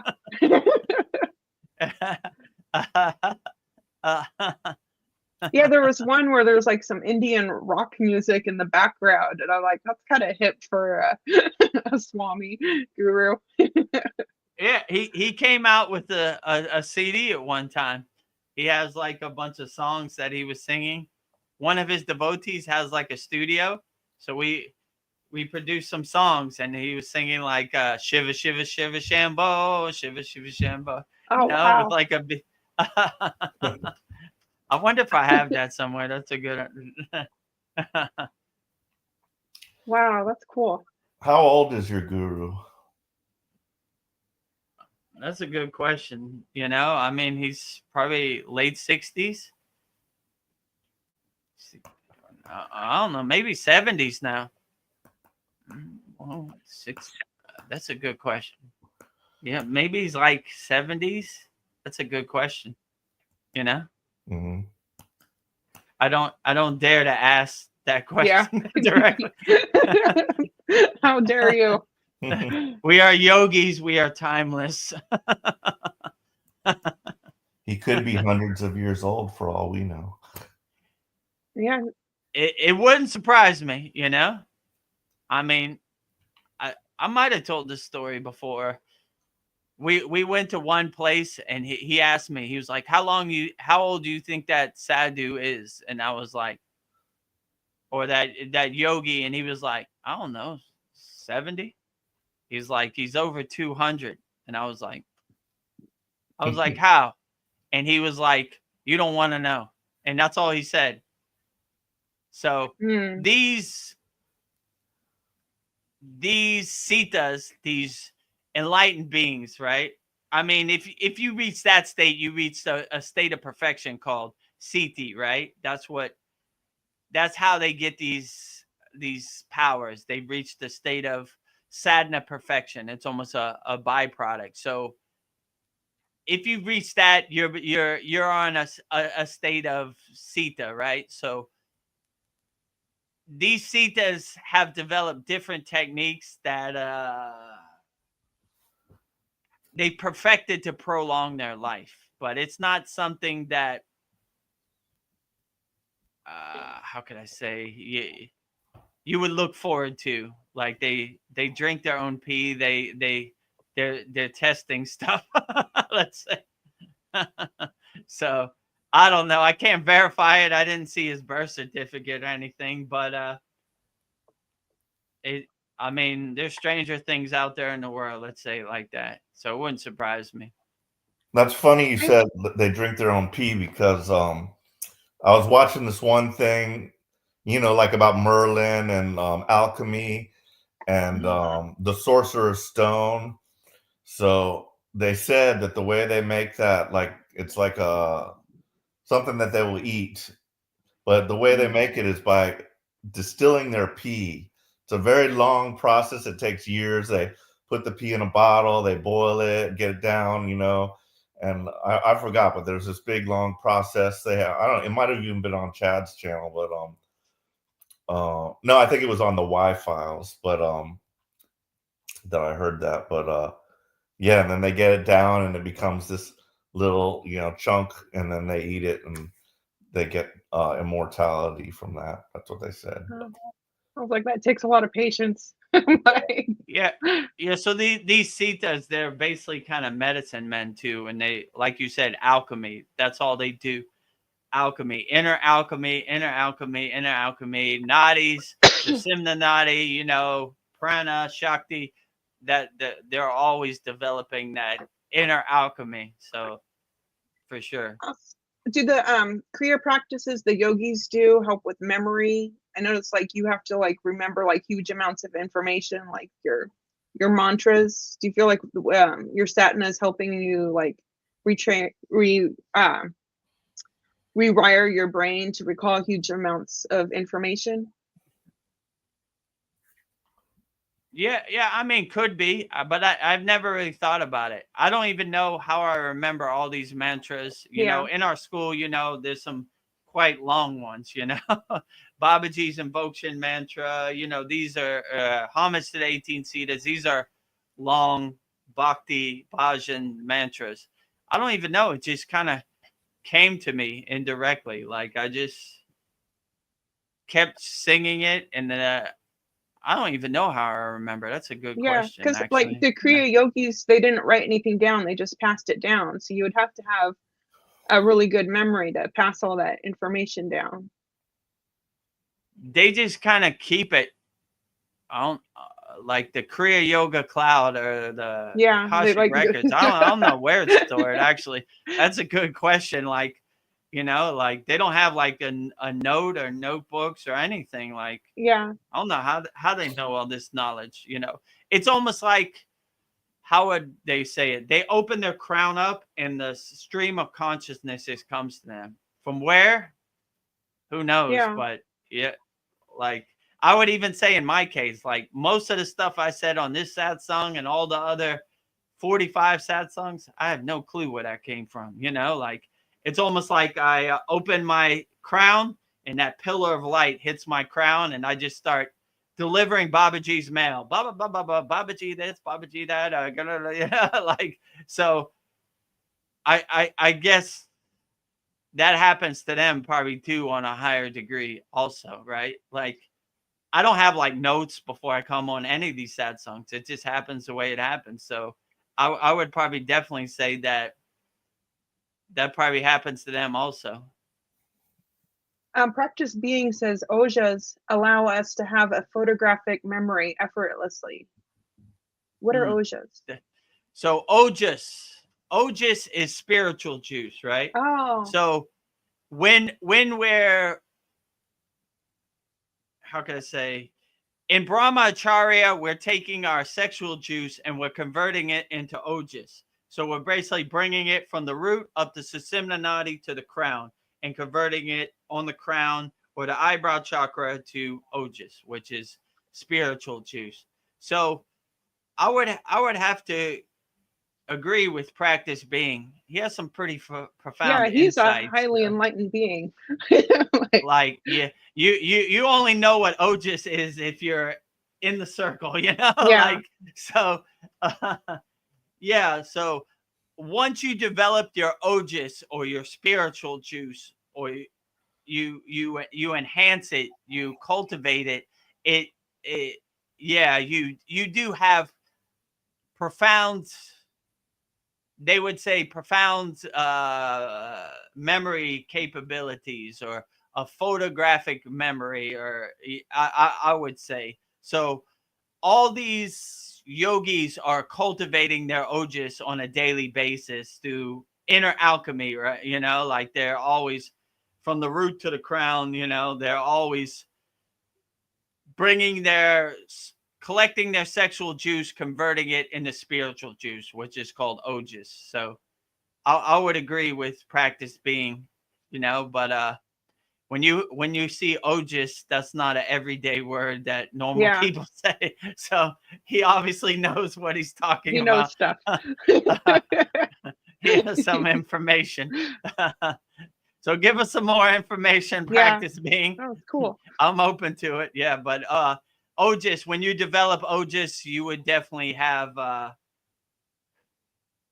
more spiritual capabilities and more spiritual insights and higher consciousness, I would definitely say, for sure. Do you think smoking like prevents your kundalini from rising? Like, will that interfere with it? I mean, I'll energy block your energy. if you ask me, I would say no, because if you open your kundalini, nothing can stop it. Let's say it like that. If you have the right technique and the right discipline and the right tapas, smoking is almost like a joke to you. Like in the Himalayan mountains, I saw many sadhus smoking, that they were unaffected by it, Neem Karoli Baba swallowed 20 LSD pills. He's unaffected by it because these highly enlightened beings are self-realized, and smoking has no effect on them. And I've seen a lot of yogis test this too. They do everything they can to test it and see if they can be affected by it. And they're never really affected by it. So they could smoke whatever, they could eat whatever, they could do whatever. They're unaffected by it because they have reached a higher spiritual plane by their tapas, their sadhana. So I would say if you're on that higher plane, then nothing can really affect you. Smoking, you wouldn't have that fear of that. Yeah, I mean, you could drink Coke every day. You could do whatever you want, smoke. I mean, it's not my personal preference, but I've seen them doing it and they didn't see affected by it at all, I mean, they would probably laugh at you too. Like all this lifetime of spiritual tapas I've done, and you think some smoke in my lungs can affect me? Yeah, no way. No way,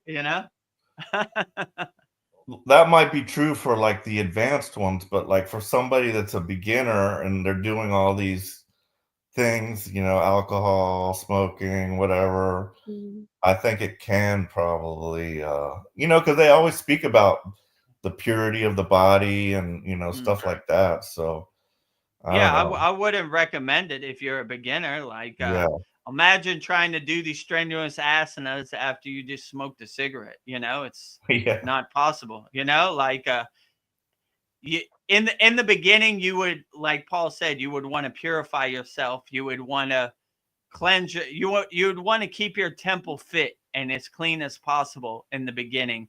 Like don't try to test what higher enlightened beings do in the beginning. It's not recommended. So I would definitely, I mean, me personally, I don't smoke or I don't drink it, so I wouldn't recommend it, doing it. You're trying to do yoga to more uplift yourself and help yourself feel better. So you don't want any kind of hindrance or external controls trying to block your alignment with the divine, I would say. So if possible, try to stay away from it. If not, use it in moderation, Yeah. I don't know, practice being says Nasa Saragata Maharaja chain smoked cigars, if I said that right.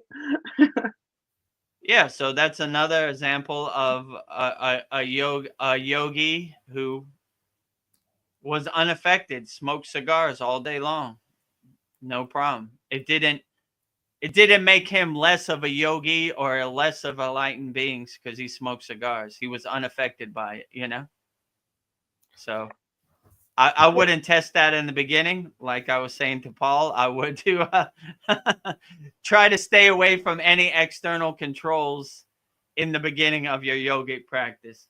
When you become a highly enlightened being and you want to smoke some cigarettes, go ahead, or cigars or whatever you do. I knew this one yogi who chewed tobacco leaves. He like he said, he like chain chewed tobacco leaves. He just chewed them all day. It didn't make him less of a yogi or less of enlightened beings. He just had a vice of a habit of chewing tobacco leaves. Go figure. So same thing. This guy chain smoked cigars. He wasn't less of a yogi. He was still an enlightened being. He just enjoyed a cigar, which is kind of funny. You would think otherwise, you would think once you reach a state of purity that you let those attachments go, but some people hold it on to it. So even if you smoke cigars, you could still be a yogi. I've got a Oh, question. okay. Yeah, go ahead, Paul. Yeah, so I read something about this in Autobiography of a Yogi. I've heard of it in various places, but have you ever seen of or do you know of um anybody to manifest something out of thin air, like a ring or a flower, or they just manifest something, that just out of the thin air? I have seen it. I Okay. mean, there are people who have showed certain CDs. Like I've seen videos of Sri M. He manifested a ruksha bead, then he blew a hole in it and put a string in it. You know, on a podcast. So it's possible. Some people have these CD powers. So they can you it's a good question. Can they manifest what they want, or can they just manifest whatever's given? So I'm not sure exactly how it works, but I've seen it. I don't know. I don't think it was what they want. Like they can't manifest on demand. Let's say it like that, Mm, or they can't. You can't say like manifest in your hand a monkey wrench, right?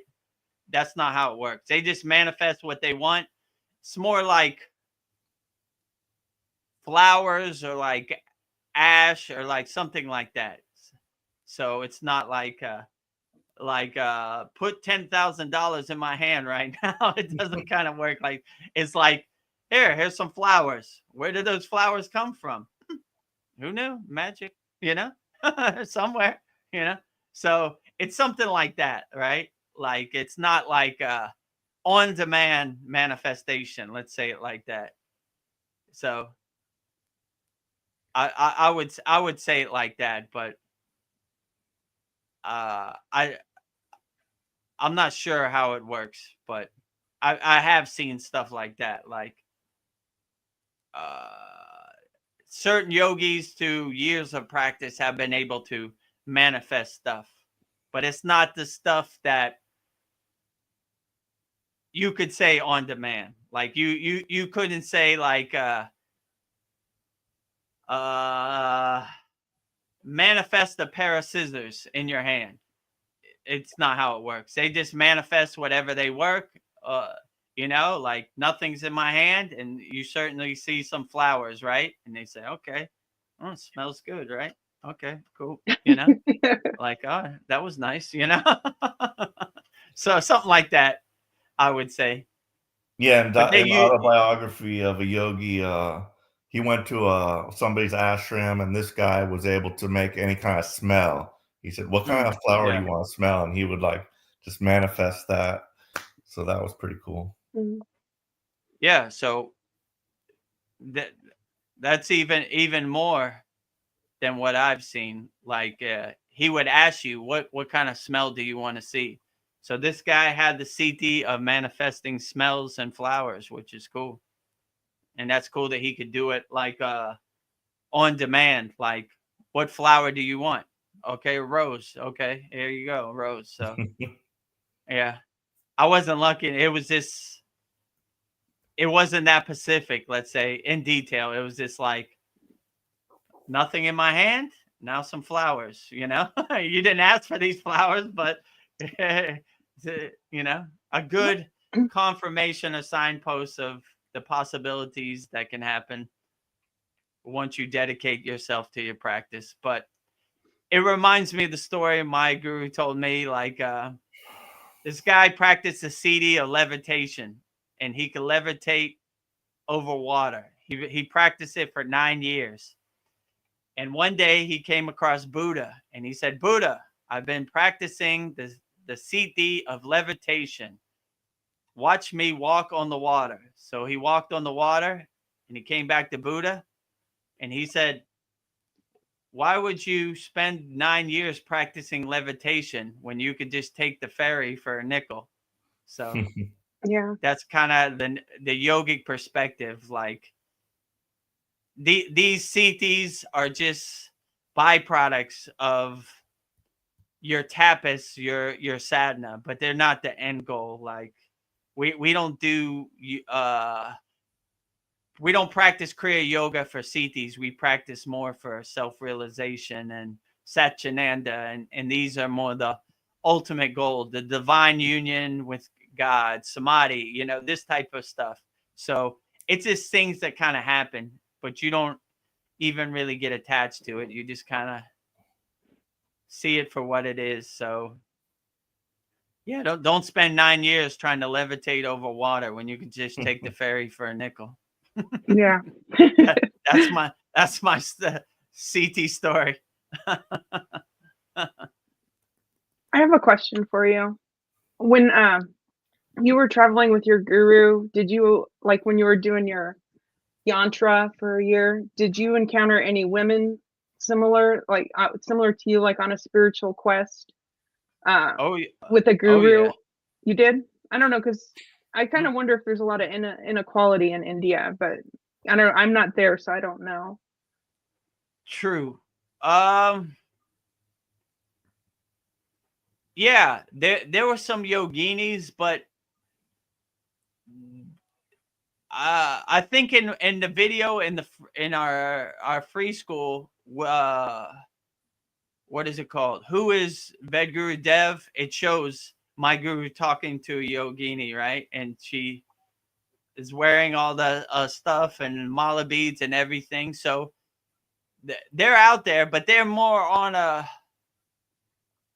like you said, they're more harder accepted, because a lot of yogis have renounced desires of females, so they don't want to be tempted in that kind of way. I would be a distraction.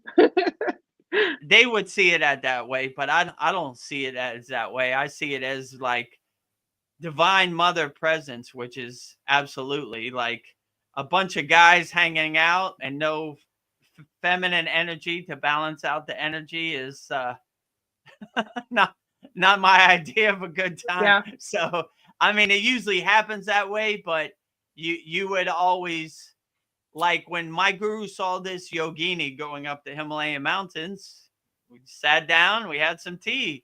Tell us your story. What's your adventure? You know, what words do you have to the people? You know, like let us feel your energy. What do you need? Let's we're good listeners. We want to hear what you have to say, and they're open to it too, because most people try to stay away from that temptation, let's say, right? But we come to it. So when we found this yogini that's in the video, she was coming down and we were going up, but we took 20 minutes out of our day to hear her story and how she got on this path. So pretty cool. Yeah, I remember that image. It looked like he was taking an interest in what she was saying. So yeah, we definitely. And you look for the opportunity, like here's Prasad, we give you food. What do you know? Our food is your food, and you know, you are our sister, you know. So it sounds like your guru would take on a female disciple if she was worthy of that. Like, yeah, definitely. I'm positive there's some female veds out there. I'm almost 100%. I've never run across them, but I'm sure they're out there. I'm positive. I'm sure they're at least 10 in number. My sister Ved band. Reach out to me if you're a Ved band on YouTube, or join our Kriya Yoga School. We would love to have you, right? Yeah. We need more female energy. Yeah, we need definitely some female energy. But when I went up the Himalayan mountains, I had to fill out an Indian paper. Like, basically, if I die up there, they're not responsible. They're not going to come get me, whatever, you know? And they kind of didn't want women to go on the yatra, right? On the pilgrimage. I don't know why. Maybe it's a chauvinistic thing, like they can't handle the journey, or what. I don't know what they think, but obviously when we went up there was women there, you know? Yeah. So but they mostly travel solo, right? You know, like I don't know, like some yogis wouldn't want that temptation in the tent with them, you know, distracting their practice. Practice Being had some comments I didn't even notice. Let me see. Let me The put my pow- feet down one Yeah. second, then I'll answer his question. Yeah, How put your long we foot been down. on here? Almost 3 hours. Let me The- hold on. Windshield wipers. Yeah. Windshield wipers.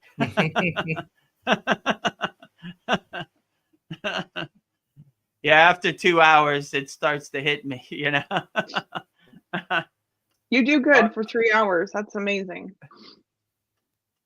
See, Yeah, in our school, I do full lotus, hour and a half, yeah. 2 hours if I'm lucky. You know. Okay, yeah, go ahead. Practice Okay. me. The power of a woman's ovum or egg is cyclical, whereas the power of a man's seed is eternal.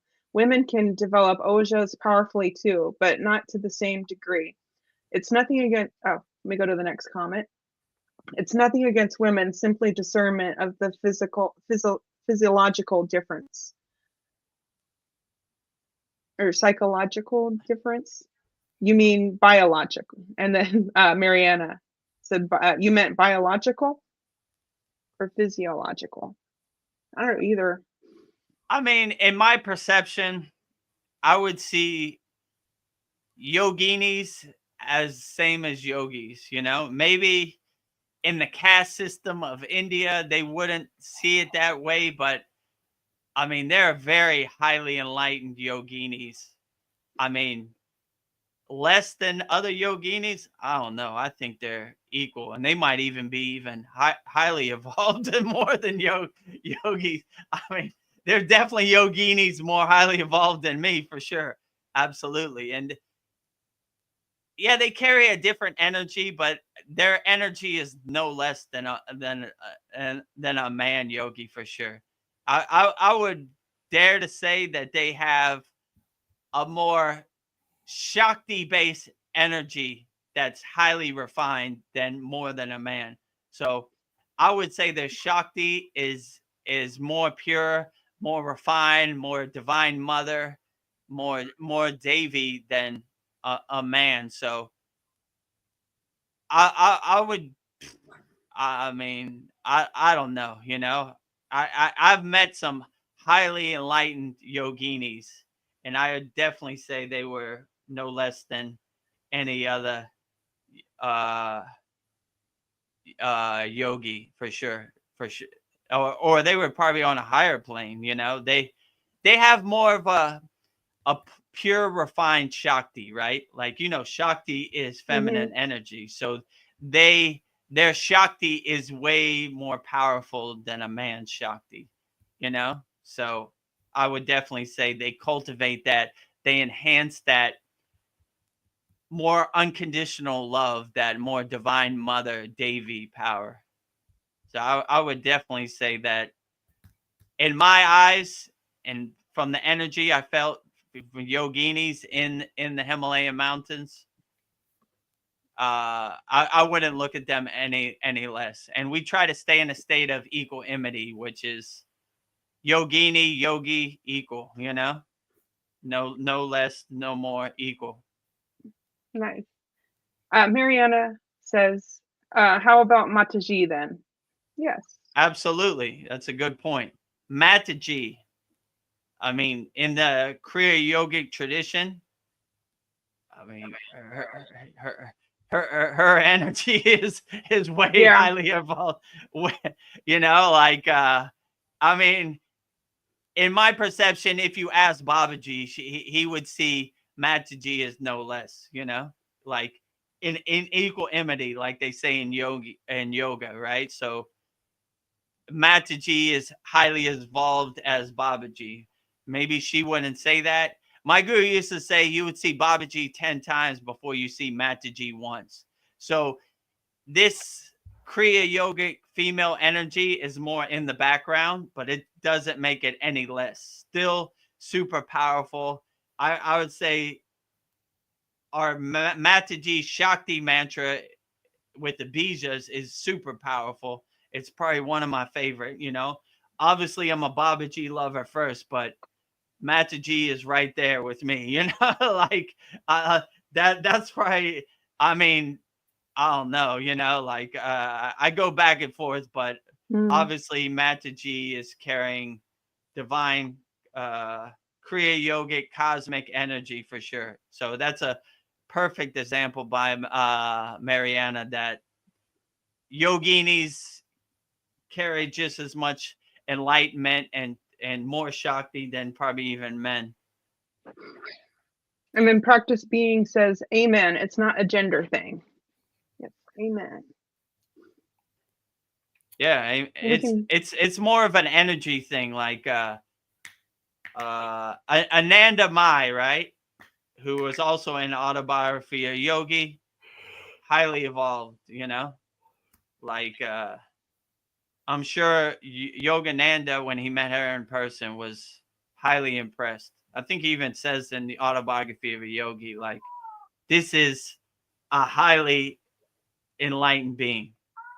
And the case could be made that the most highly enlightened being, you know? Yeah. I think he said he was blown away by her energy and her divine love. So yeah, I definitely would say that she carries. I would make the argument that in some cases, yoginis are more highly evolved than men. You know? Yeah, you know, it's kind of the opposite here. You know, in most of these studios around here, it's mainly all women. So I've got a lot of female healers, shaman, and you know, I'll be the token male energy.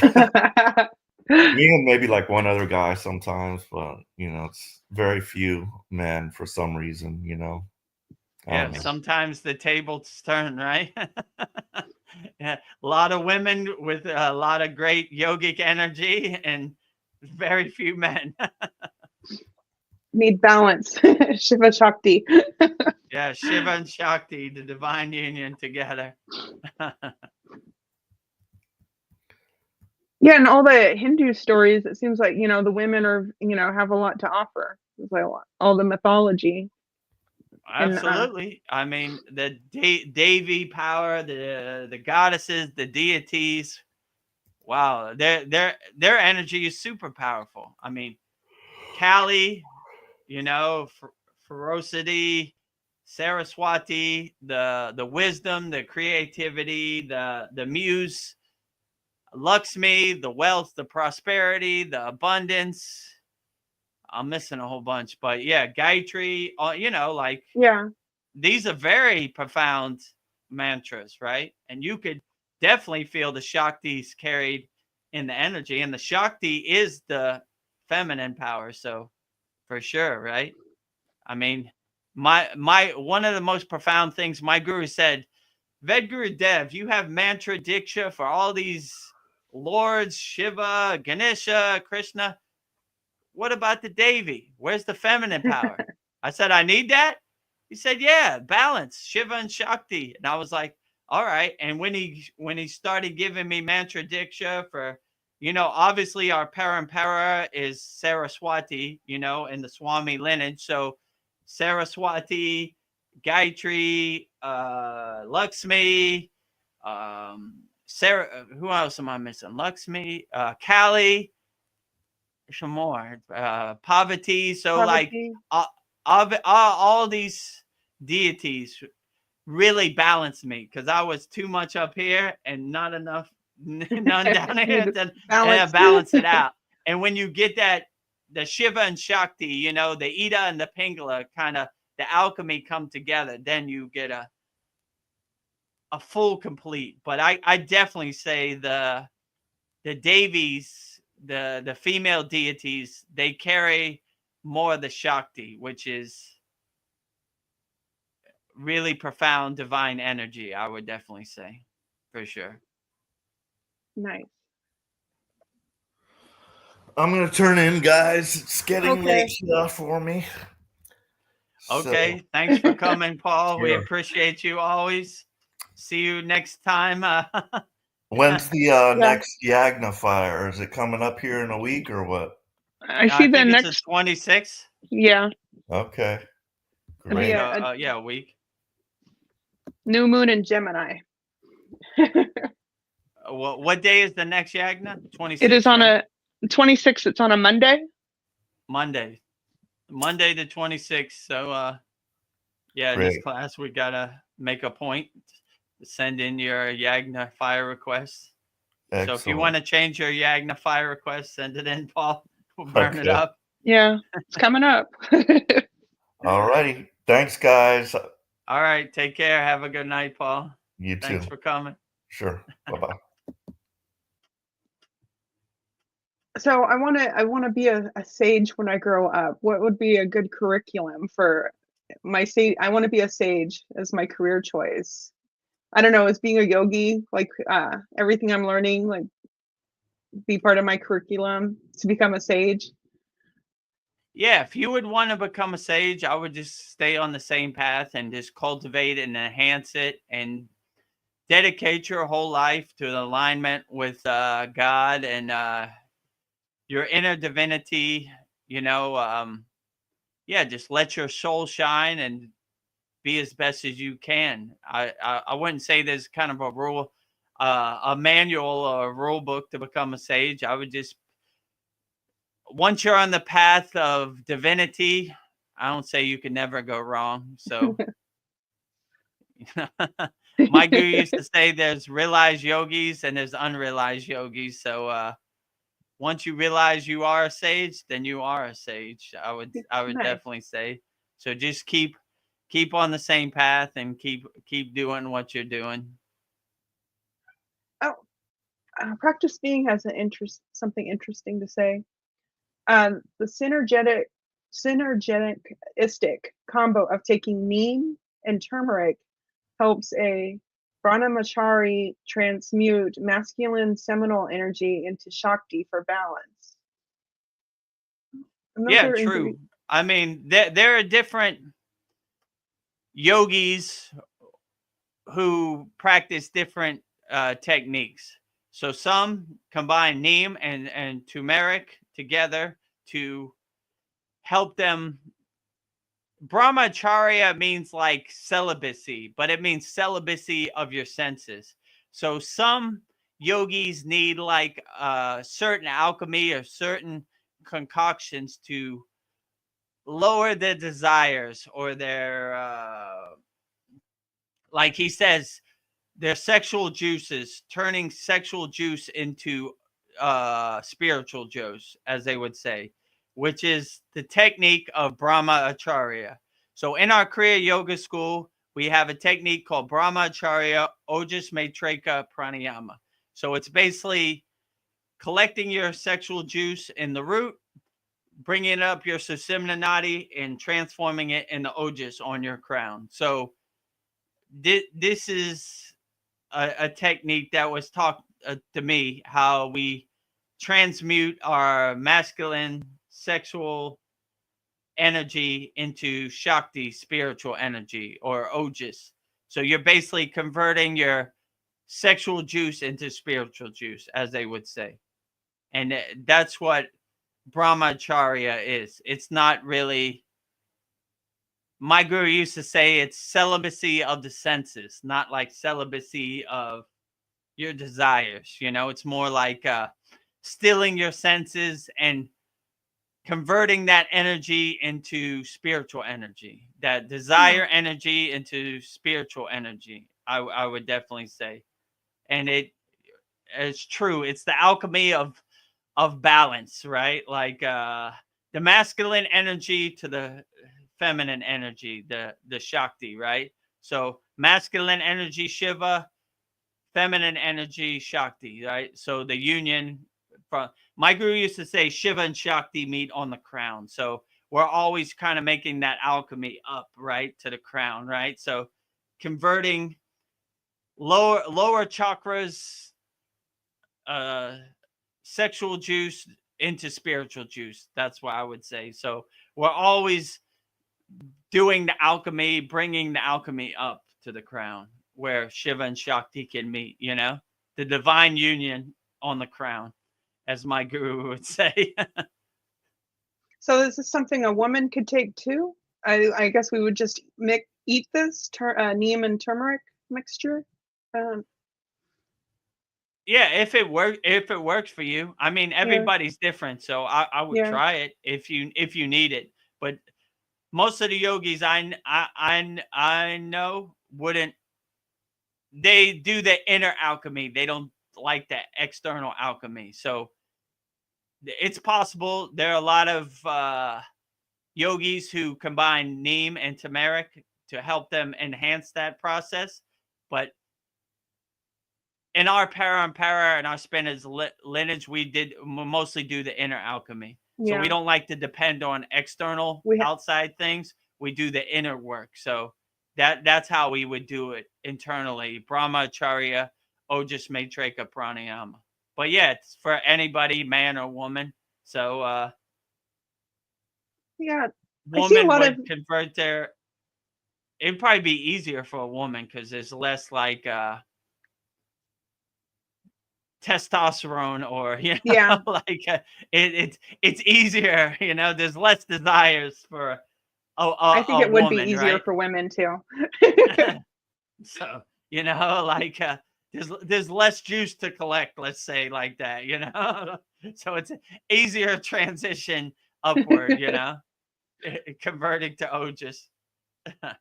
Interesting. Yeah, I see neem products all the time. I see neem toothpaste, shampoo. What else have I seen? I don't know. Neem seems to be a product coming out a lot. I have definitely seen neem toothpaste. So yeah. In the Himalayan mountains, neem, turmeric, dal, roti. What else am I missing? I'm missing some other stuff, but yeah, that's too it. much. Lentils. Lentils, you can never get enough, right? No more dal. No more dal. Yeah, dal was not my thing in the Himalayan mountains. Oh man, if I never had to see dal again, it'd be a good thing. You've had your fill. Oh man, I have my fill. Curd, dal, everything, right? Yeah, but I guess when you're hungry, you'll eat anything. Yeah, it wasn't like it wasn't flavorful, but you weren't gonna die. Let's say it like that. So now it's just a distant memory. Yeah, so if I go to an Indian restaurant and they're like dal, I'm like, not for me. Yeah. And the problem in India, like, if you don't eat it, they think they're offended because they think it's an insult. They think your food is bad, right? Like, why didn't this yogi eat my food? So no matter how much you displease of dal, you gotta throw it down the hatch. If you know what I'm saying, like, how is it? Number one. Middle finger one. Number one. You know. Let me give you some mudras, you know. Yeah, it's great, you know. So I don't know. I'll keep finding different stories. So this is just a story, but I just read somewhere that Shiva cheated on Parvati and he had a child with another woman. Have you ever heard that story? No, but it wouldn't surprise me. Shiva takes me as a cosmic dancer, a kind of nomad, a wild man. He does whatever he wants. He's Lord Shiva. Who could tell Lord Shiva no? Not me. You know, so he just does whatever he wants. You know, he's half a gory, half enlightened being, half God. You know, like no way I would try to control Shiva. Let's say it like that. He does whatever he feels like. So it wouldn't surprise me, you know. So the human experience. I would say it like that, or maybe it's a cool ghost story. I don't know. Yeah, it's just a story. I don't know. if Lord Shiva, such a highly enlightened being, the Adi Yogi, the first yogi, the highest of them all, even needs the pleasures of flesh. Let's say it like that. I don't know. I Yeah. don't want to put Shiva in a box. He's beyond my comprehension. Or if anybody knows the story, enlighten us. Somebody on the chat, if you know the Yeah. story, explain the story. So I'm just curious, like your senses are a little bit more heightened than the average person. Can you feel if something bad is about to happen, and you just like, uh, I don't know, you just have a feeling something's about to happen bad, or you just get yourself out of it? Yeah, I would definitely say my awareness is heightened, and yeah, there's been certain situations that I didn't need to be in, and I just left. Like I was telling Paul, I don't try to make sense of it. Like, why is this happening? And woe is me, and what do I do? I just leave. Yeah. That would probably be my best situation. Like if I feel like I go in some place and it starts to like sting to you. It just doesn't feel right. It feels uncomfortable. I just leave. I just make a U-turn and walk right out. Like, I don't try to make sense of it. Like, what's in here? Or what am I missing? Or, it's like, not for me. There are too Yeah. many other places, like, if this place has bad energy, I want to support and give my money to places that have good energy. So that's another thing. Like, my father used to say, not to be crude, we don't give our money to a-holes, if you know what I'm saying. So I kind of keep that perspective. Like, I want to give my money and support and give my patronism to places that deserve my money, right? I want to support good energy, positive energy, happiness. I don't want to support lower lower energies or emotions, So I try to support places with good energy and positive vibrations. Yeah. Yeah, I don't know. I was just thinking like I guess like our spidey senses kick in. I don't know, like I'll be driving and I'll just get off the freeway and take the long route, Mm, and then I'll find yeah, out that there was an accident on the freeway. So maybe true. that's just listening to your intuition. Like, there's something coming up I need to get away from. Yeah, Like, when you have a heightened intuition, these things are more readily available to you. Let's say, like, like you have less distractions blocking your intuitions because you're doing the sadhana in your practice. So these things kind of come to you indirectly. But yeah, I would definitely agree with you. That happens to me all the time. yeah, I can't explain it. I just follow it. It's never wrong. Practice Being says that Shiva never spilled his sperm. So, okay, maybe that was just a ghost story. Like, so Yeah. I don't Yeah. know. Well, wow. Shiva's Shiva, sperm must be super powerful. So I hope he never spills it. We might yeah, all be in trouble. yeah, it'd be like acid, burn holes through the earth. Like, Oh, wow. Yeah. So yeah, Shiva is a leading example of brahmacharya celibacy, yeah, No, he is beyond the pleasures of the flesh. Let's say it like that. A guy who dances in the cosmos has no needs for the pleasures of the flesh. yeah. He's got But poverty. yeah, it could be. I don't know. So let's see. Like, can you tell if somebody's lying? I feel like I can tell. Like, I can tell when somebody's lying. And do you see like an aura around somebody when they're lying? Yeah, kind of, but I don't really make sense of it. It's kind of the same thing like this is a good storyteller, I don't want to be around this person.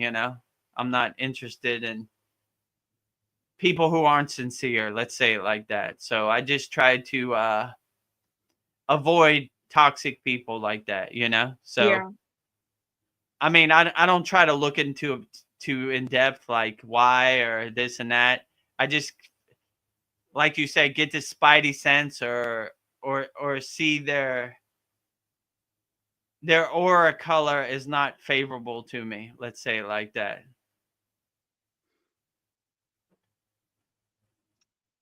Vedagurudev, how is your daughter's healing process going? Yeah, From Mary. it's going very well. So she got spinal surgery on March 11th, and it's already May. So March, April, May. So 3 months. She's perfectly 100% fine. Walks fine. Her spine is 100% straight. They were able to straighten her spine from a 77% curve to a 100% straight spine. So Nice. perfectly great. Working, no health problems, no suffering. After about 2 weeks, she was walking fine and able to do everything. So no need for a walker, no need for a back brace. Yeah, back to normal 15-year-old teenage girl, Instagram, chatting with friends. So do you feel like she has more confidence now because of this? Yeah, so she used to wear more baggy clothes so you couldn't see the curve in her spine. Her right shoulder used to protrude a little bit out because her spine was pushing on her lungs, so it kind of made her shoulder blade come out. Now it's perfectly even and fine. So I guess she could wear normal clothes, whenever she's ready. Get her confidence back and, wear what normal 14-year-old, 15. I mean, 15, 15. yeah, damn. I don't even know how old my daughter is. Almost 16. 16 in She's growing September. up. No baby no more. That was the hardest thing. I used to call her like my baby or look at her like my baby. And then when she came like 10, 11, I had to drop that like, Daddy, I'm not a baby, You're still always be my baby. Yeah, so yeah, it takes a little while getting used to, and I don't know, so yeah, So is she go ahead. back at school, or is she's back to all of her normal stuff? Yeah, so right now in Thailand they have summer right now, so it was good timing. So okay. Next month she'll be going back to school. So wow, I'm so happy that everything worked out. So yeah, me too. It worked out perfectly. I couldn't ask for a better result. Yeah. Better doctor, better hospital. Yeah, everything. So God is good every day. Jai Babaji. Jai Mataji. Jai Babaji. Jai, all ascended masters. It would take me 2 hours to go through them all, but whoever has their ears open, thank you. All spiritual traditions, all deities, everybody. Wow. I have a question for you. When you're meditating, how do you decide when to stop? Or is it just like I'm done? Like, is there like a click when you decide it's time to end your meditation? Yeah, there's no really time constraint. You just kind of, okay, that's enough. That's good. I got as much fruit and benefits out of it as I can. I mean, it could be short, it could be long. It just depends. So I kind of don't rush it or put like a time constraint on the meditation. I just let it happen the way it happens. And that's when it becomes the most profound and dynamic. I just let it go. Obviously, if you have to do something during the day, I would stop it kind of short or set an alarm. But if you could just let your meditation happen, however it happens, like and finish whenever it's ready to finish, then that would probably be the most profound, I would say. So I don't really try to, unless I have to, put a time constraint on it. I just let it happen, and you kind of do feel like a click, like, okay, that's good, Yeah. Like I've gotten as much fruit and benefits out of it as I can. There's no need to go longer or, so that's the way I would say it. I would just let it happen naturally as possible. I mean, it's more difficult if you got to go to work or, you got to pick up Yeah. your child from school or something. But yeah, I would just let it go naturally as possible. That would probably be the most profound. And I would clear out all the junk and the trash and the boxes before you go into meditation. Because if you carry that monkey mind, or that monkey mind follows you into meditation, then it's going to be harder to focus because you're going to be distracted. But yeah, I would clear out all the boxes, do the Sudi technique, detach, let go before you go into meditation, and just exist and be in meditation for as long as you can. That would probably be my best advice. Yeah, I wonder, I don't know if AI and spirituality could work together, but I just feel like I want to get rid of all the distractions like the phone. But I wonder if there is a way that AI and spirituality could work together. What are your thoughts on that? I mean, me personally, I prefer the more old school approach, like AI is kind of mechanical and kind of cardboard for me. Like Yeah. it lacks the spiritual energy that is needed for inner work to be done, right? Like it could give you good information, but it can't do the inner work for you, let's say, right? So most information is just words on the paper without the proper energy, I would say. So it has its place, it does what it does, but I don't know, I'm more old school Himalayan, oral tradition, in-person tradition, that type of Yeah. stuff. So if I could prefer a yogi, I would prefer a real in-person yogi, not a AI. cardboard AI, yeah, something like that. Yeah. I don't know. The world is changing. I'm just curious. Yeah. Well, we'll see, Yeah. I mean, we have everything we need. We don't need outside, uh, I don't know, outside attach. I don't know.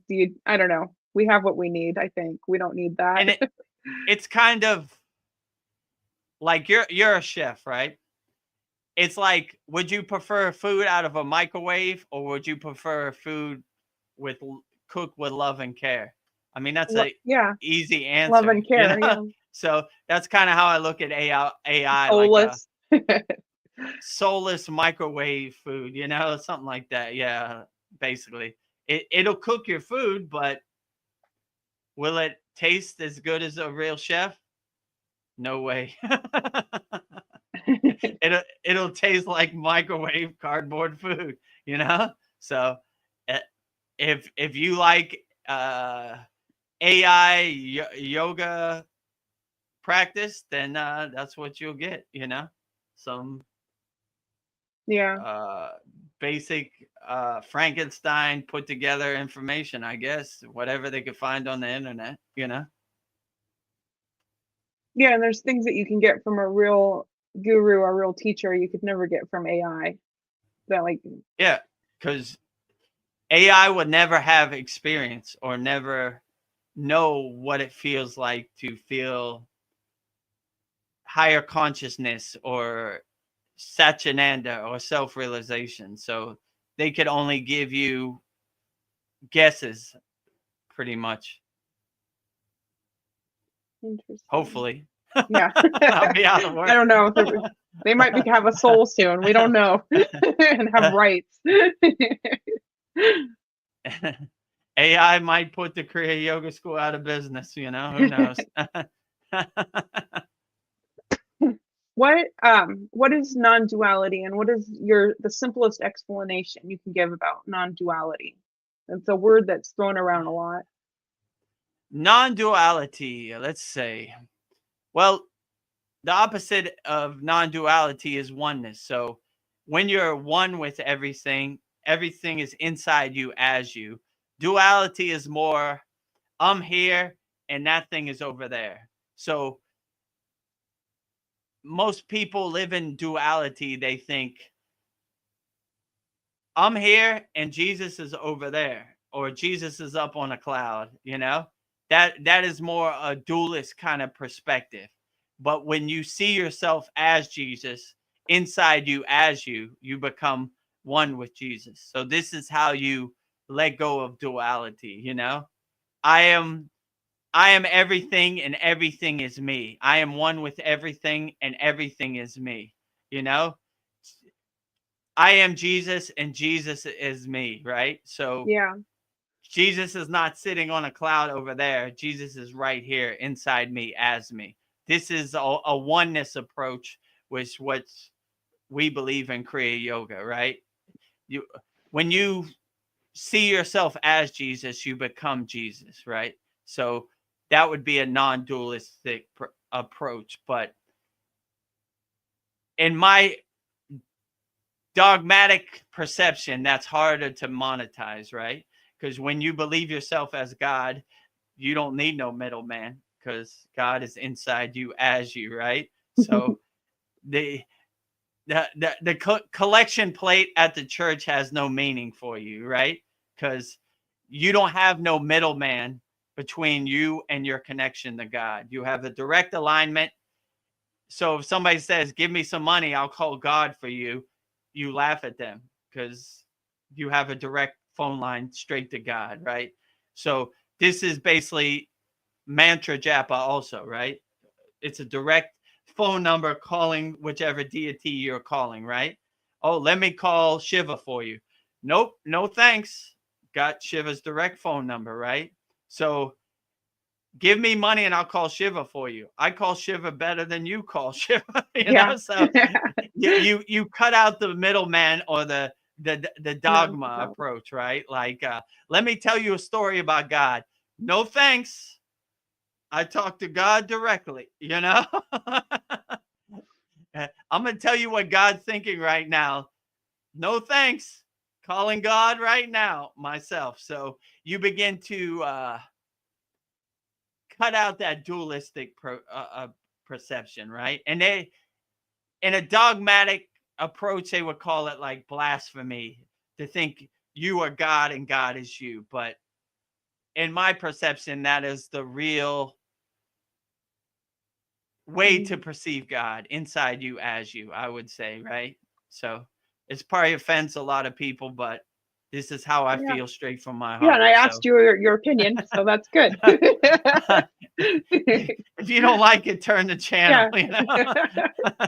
But yeah, so that's basically the way I would say it. Like, if you see the kingdom of God inside you as you, then there's no need to go anywhere else to find God. Let's put it to you that way.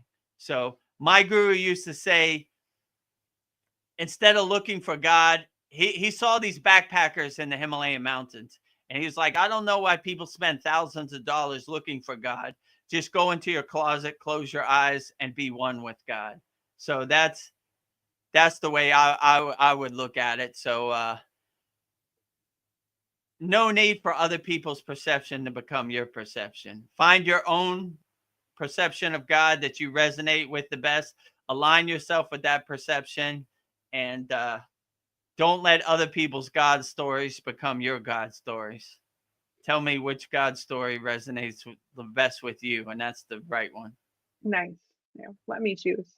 Mariana has to go, but she had a quick question. Guys, my daughter is still playing. I have to put her to bed and shower too. Gotta go. Sorry. School tomorrow. Miss you guys. See you on Saturday's class. When's our next Yagna fire ceremony? So our next Yagna is Monday, May 26th, right? And that would be a new moon. And that would be at 8:30 a.m. Eastern Standard Time. And if you can't make it, then we'll obviously have it on our class. You can watch the replay. So, yeah, send in your Yagna fire request, Vedagurudev@gmail.com. And, yeah, our next Saturday class, we'll have 2 new techniques. And can't wait. We should have some good ones, Yeah. join the Kriya Yoga School. You get all the insider Join the information. Kriya Yoga School. There it is, right there. Go to Kriya Yoga Masterclass. Book a call with me. We'll solve your problems and see if you're a good fit for our Kriya Yoga School Masterclass. And if you don't have the financial means at this time, go to freekriyayoga.com and become a member. We have over 100 members now, so we're growing every day. It's 100% free. We have some beginner mini courses, so yeah, it should be great. So if you need help, join the free Kriya Yoga School or join our paid Kriya Yoga School.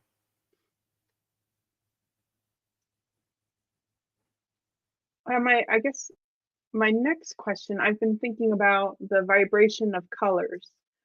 Because like in kindergarten, like the school is like exploding with colors. And as you get older in grade school and high school, there's like less color. It's beige. You got the green chalkboard, white walls. You have less and less color. It kind of feels like color's been like is used to like program us. I don't know. And color makes us so happy, like out in nature, like the explosion of flowers and the trees and the sky and the clouds and the water. I don't know. And I noticed like cars, they're like mostly white and black or different variations of gray and silver. Yeah. I feel like colors are very important to us. So I feel like, and like fast food, you notice like red stimulates hunger. There's a lot of red in fast food restaurants. Like colors are used to like control us. So I don't know. I just did something. I think maybe because I'm like waking up, I'm just noticing these things.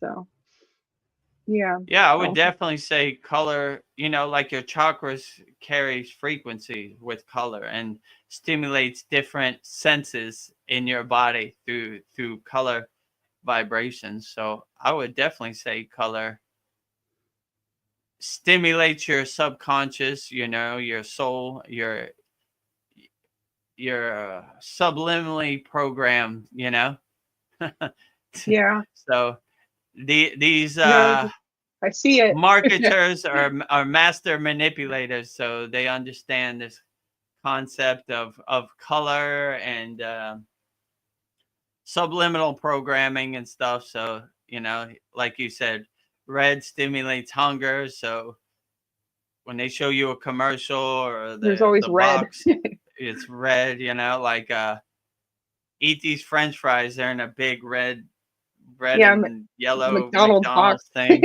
Yeah. So they're master programmers out there, and once you start to become aware, you start to begin to see the Wizard of Oz behind the curtain, and you could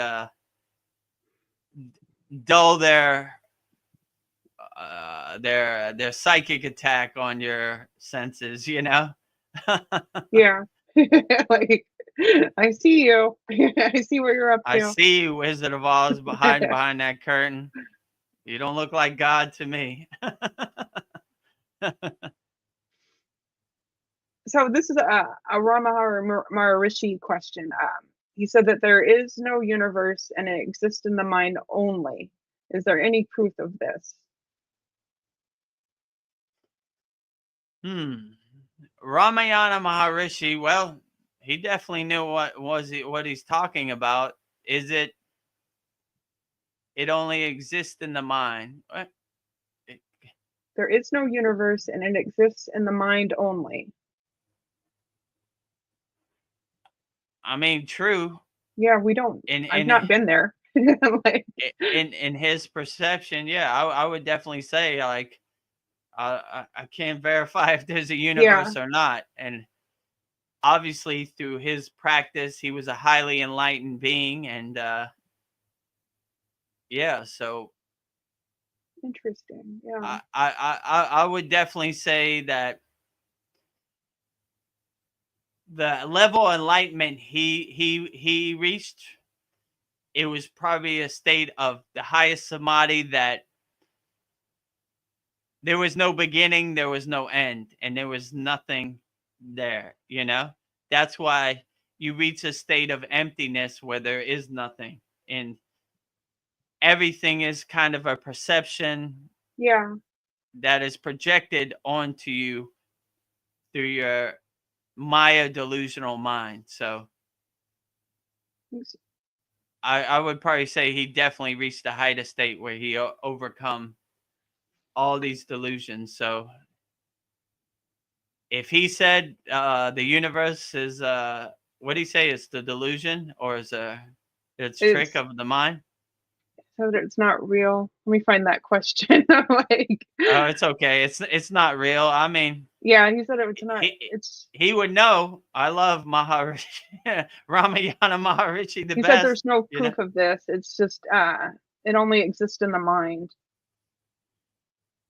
sounds pretty true to me. I believe Yeah. him more than I believe any scientist. Let's say it like that. Thanks. So Yeah, I guess we could say that about a lot of things. It just exists in my mind. There's no proof of it. Yeah. I yeah, it haven't. all comes down to like if it doesn't serve you in the present moment, does it really matter? You know, like Yeah. if you can't see the universe, you're just regurgitating somebody else's ghost story, you know?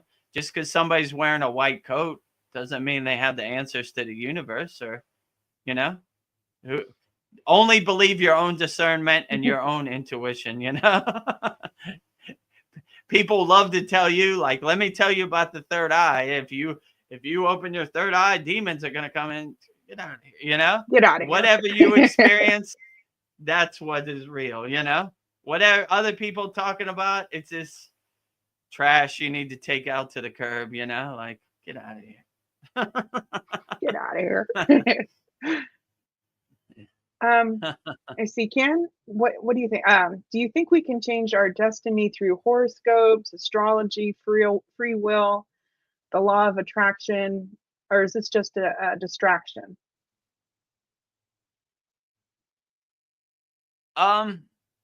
This was a question from YouTube, or Yes, you or you for asked me, it for first? me. Oh, okay.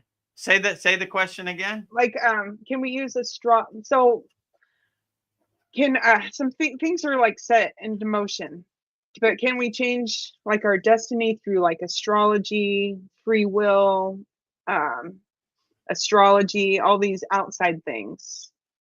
I don't know. Can we? I don't know. Change like I don't know. I wonder like if like our path is already set, or maybe we could use like horoscopes, astrology, uh, tarot, all these tools to like Yeah, change things. I would say instead of looking externally, look internally. I would you could change more by the internal work. You don't want to be like dependent on other things. Like I was saying about the neem and the turmeric, right? You Yeah, more want to be sovereign inside you as you, right? So you want to be the reason you change anything, because you don't want to be dependent on like outside things like oh, I changed my free will because of tarot cards, or I changed my free will because of astrology, you know, like that. You wouldn't want to depend on anything else, and you would more want to do your inner work, and you could basically pivot and change course directions. So I'm a perfect example. Like I was totally 100% on the wrong path and caught up in my ego and everything, and I just used my discernment and my discipline to pivot and change course and direction. So it's possible, you know, like to what degree you can change your free will or your predetermined path. I like to call it spiritual wrestling, right? You know how yeah, wrestling's kind of fake. They have a yeah. script or whatever, right? They, you know, like I don't think it's that predetermined. I think there's a loose framework and you could pivot and change directions, right? When you know, like become spiritually more aware, you could change directions, I would say. So I wouldn't say it's no matter what you do, it's predetermined. If you pivot and change course, you could turn it all around. Okay. So I've been seeing a lot of videos where people, I don't know, they'll like talk to plants and like they can like chant to the plant, make the plant like bloom, or they'll like say Mm, hi to the plant and it looks like the plant's waving, or they'll ask mm. the plant, the tree to like touch their shoulder. And I was wondering if you think like maybe plants are more spiritually evolved than humans, or they definitely, I don't know, they have a consciousness that they can understand things like on a different level than us. I would definitely say, in my experience, yes, because a couple years ago, my yard was totally dirt and no plants, and they were all dying, and I didn't know why. And then I started doing the yagna every full moon and new moon, and now my plants are, it's like a total jungle. You know? Yeah. They go crawling in my house and everything. So I would definitely say they have their ears open, and they're definitely feeling the energy from our bi-monthly yagnifiers every full moon and new moon. So I would definitely say they feel a higher vibration. They enjoy a higher vibration. So when I wasn't doing my sadhana outside, plants brown, dead, no good. When I do my sadhana outside, totally green, super huge, you know, Yeah, they can feel it. a forest. So I guess I attribute that to my mantra japa and the millions of repetitions of Om, you know. So that Om is powerful. So it definitely, my trees in my yard enjoy the Om for sure. Yeah, I talk to my plants all the time. My plants are like 10 years old, but I don't know. I think they feel the good energy. So yeah, they can feel love like water. Mm. Yeah, So absolutely. so I have to get going, but I have one more question. Okay, great. So you say that you never get lonely because you have all of your deities with you, but do you have like human friends that like uplift you spiritually that I don't know, that you make, I don't know, do you have enough human friends to lift you up, I guess is the question. Yeah, I have enough human Yeah. friends that lift me up. I mean, right friends that oh, it not too many, but like let's say like 3 or 4 that understand me on a higher spiritual plane. Maybe not on the yogic path, but can have in-depth spiritual conversations, you know? Like a higher understanding than the Yeah. lower frequency. And you know, I would like to say my daughter's my best friend. Yeah. She might not see it that way, but No. you know, it's okay, you know. So Well, I'd yeah, like to just say that try. we're friends too. Yeah, And Veronica is everybody. my best friend. But everybody in our school is my friend. Yeah. Cal, Paul, who else am I missing? You know, everybody, you know, like Donnie. We have a great Kriya Yoga Yeah. spiritual community and a family. We all uplift each other. Rising tides lifts all boats, as I always like to say. So yeah, we all uplift each other, and no judgment, you know, no projections, just wishing the best for all of our Kriya Yoga students and everybody out there. Yeah, I think that's the Kriya Yoga School. We are all friends. Yeah. Yeah, friends on such a deeper, like a soul level. Yeah, on a soul group level. Yeah, Yeah. I would agree. Yeah.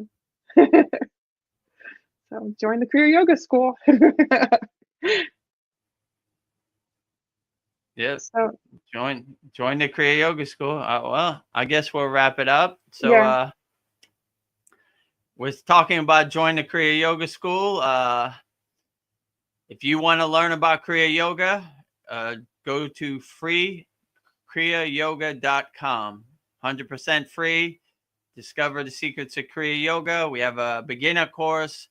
We have great interactive community with a lot of great videos and everything. We have over 100 members there. So join and help us grow our Kriya Yoga community. And if you want more and you want to book a call with me and see if you're a good fit for our Kriya Yoga Masterclass, go to kriyayogamasterclass.com. Click on the button, book a call, or you could just go straight to the school and sign up. Up to you. And a calendar will come up. Pick the time and pick the day that you want to get on a call with me. I'll get on a call with you and we'll try to solve all your problems and help you overcome whatever you need to overcome by using Kriya Yoga. And then you will be in our Kriya Yoga Masterclass. And that's where we have hundreds of techniques. We have a Saturday class at 11 a.m. Eastern Standard Time. It goes 2 hours. You could ask any question you want. You know, we sing mantra japa. We have great classes, and you could ask me whatever you want, and I'll coach you personally through your Kriya Yoga journey. And then we do the Satsang every Wednesday at 9 p.m. Eastern Standard Time. We usually go 4 hours, as you could probably see. Yeah. And it's we have no judgment. You have a safe, sacred place here at the Kriya Yoga School. Satsang. If you want to pay money, you can. If you don't, that's perfectly fine. Just get help with Kriya Yoga, and we're here to help everybody wholeheartedly every week. And whatever you need, join the free Kriya Yoga School or join our paid Kriya Yoga School, Kriya Yoga Masterclass, or get on a call with me and let's see if we can help you overcome whatever's happening into you in May 2025. So with that said, I guess we'll wrap up our 46th satsang here at the Kriya Yoga School. Om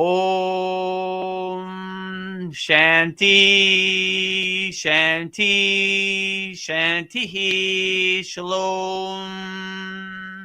Sat Nam Sadhu Tao Om Spirit Swami Kami Amen Amen Omen Selah Om Om.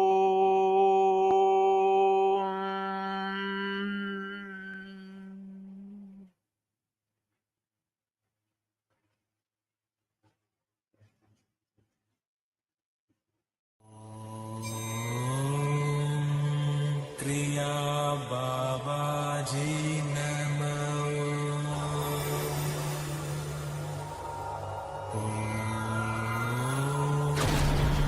Kriya Babaji Namah.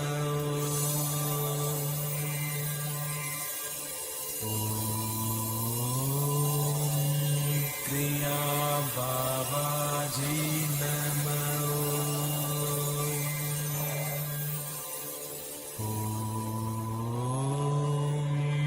Kriya Babaji Namah.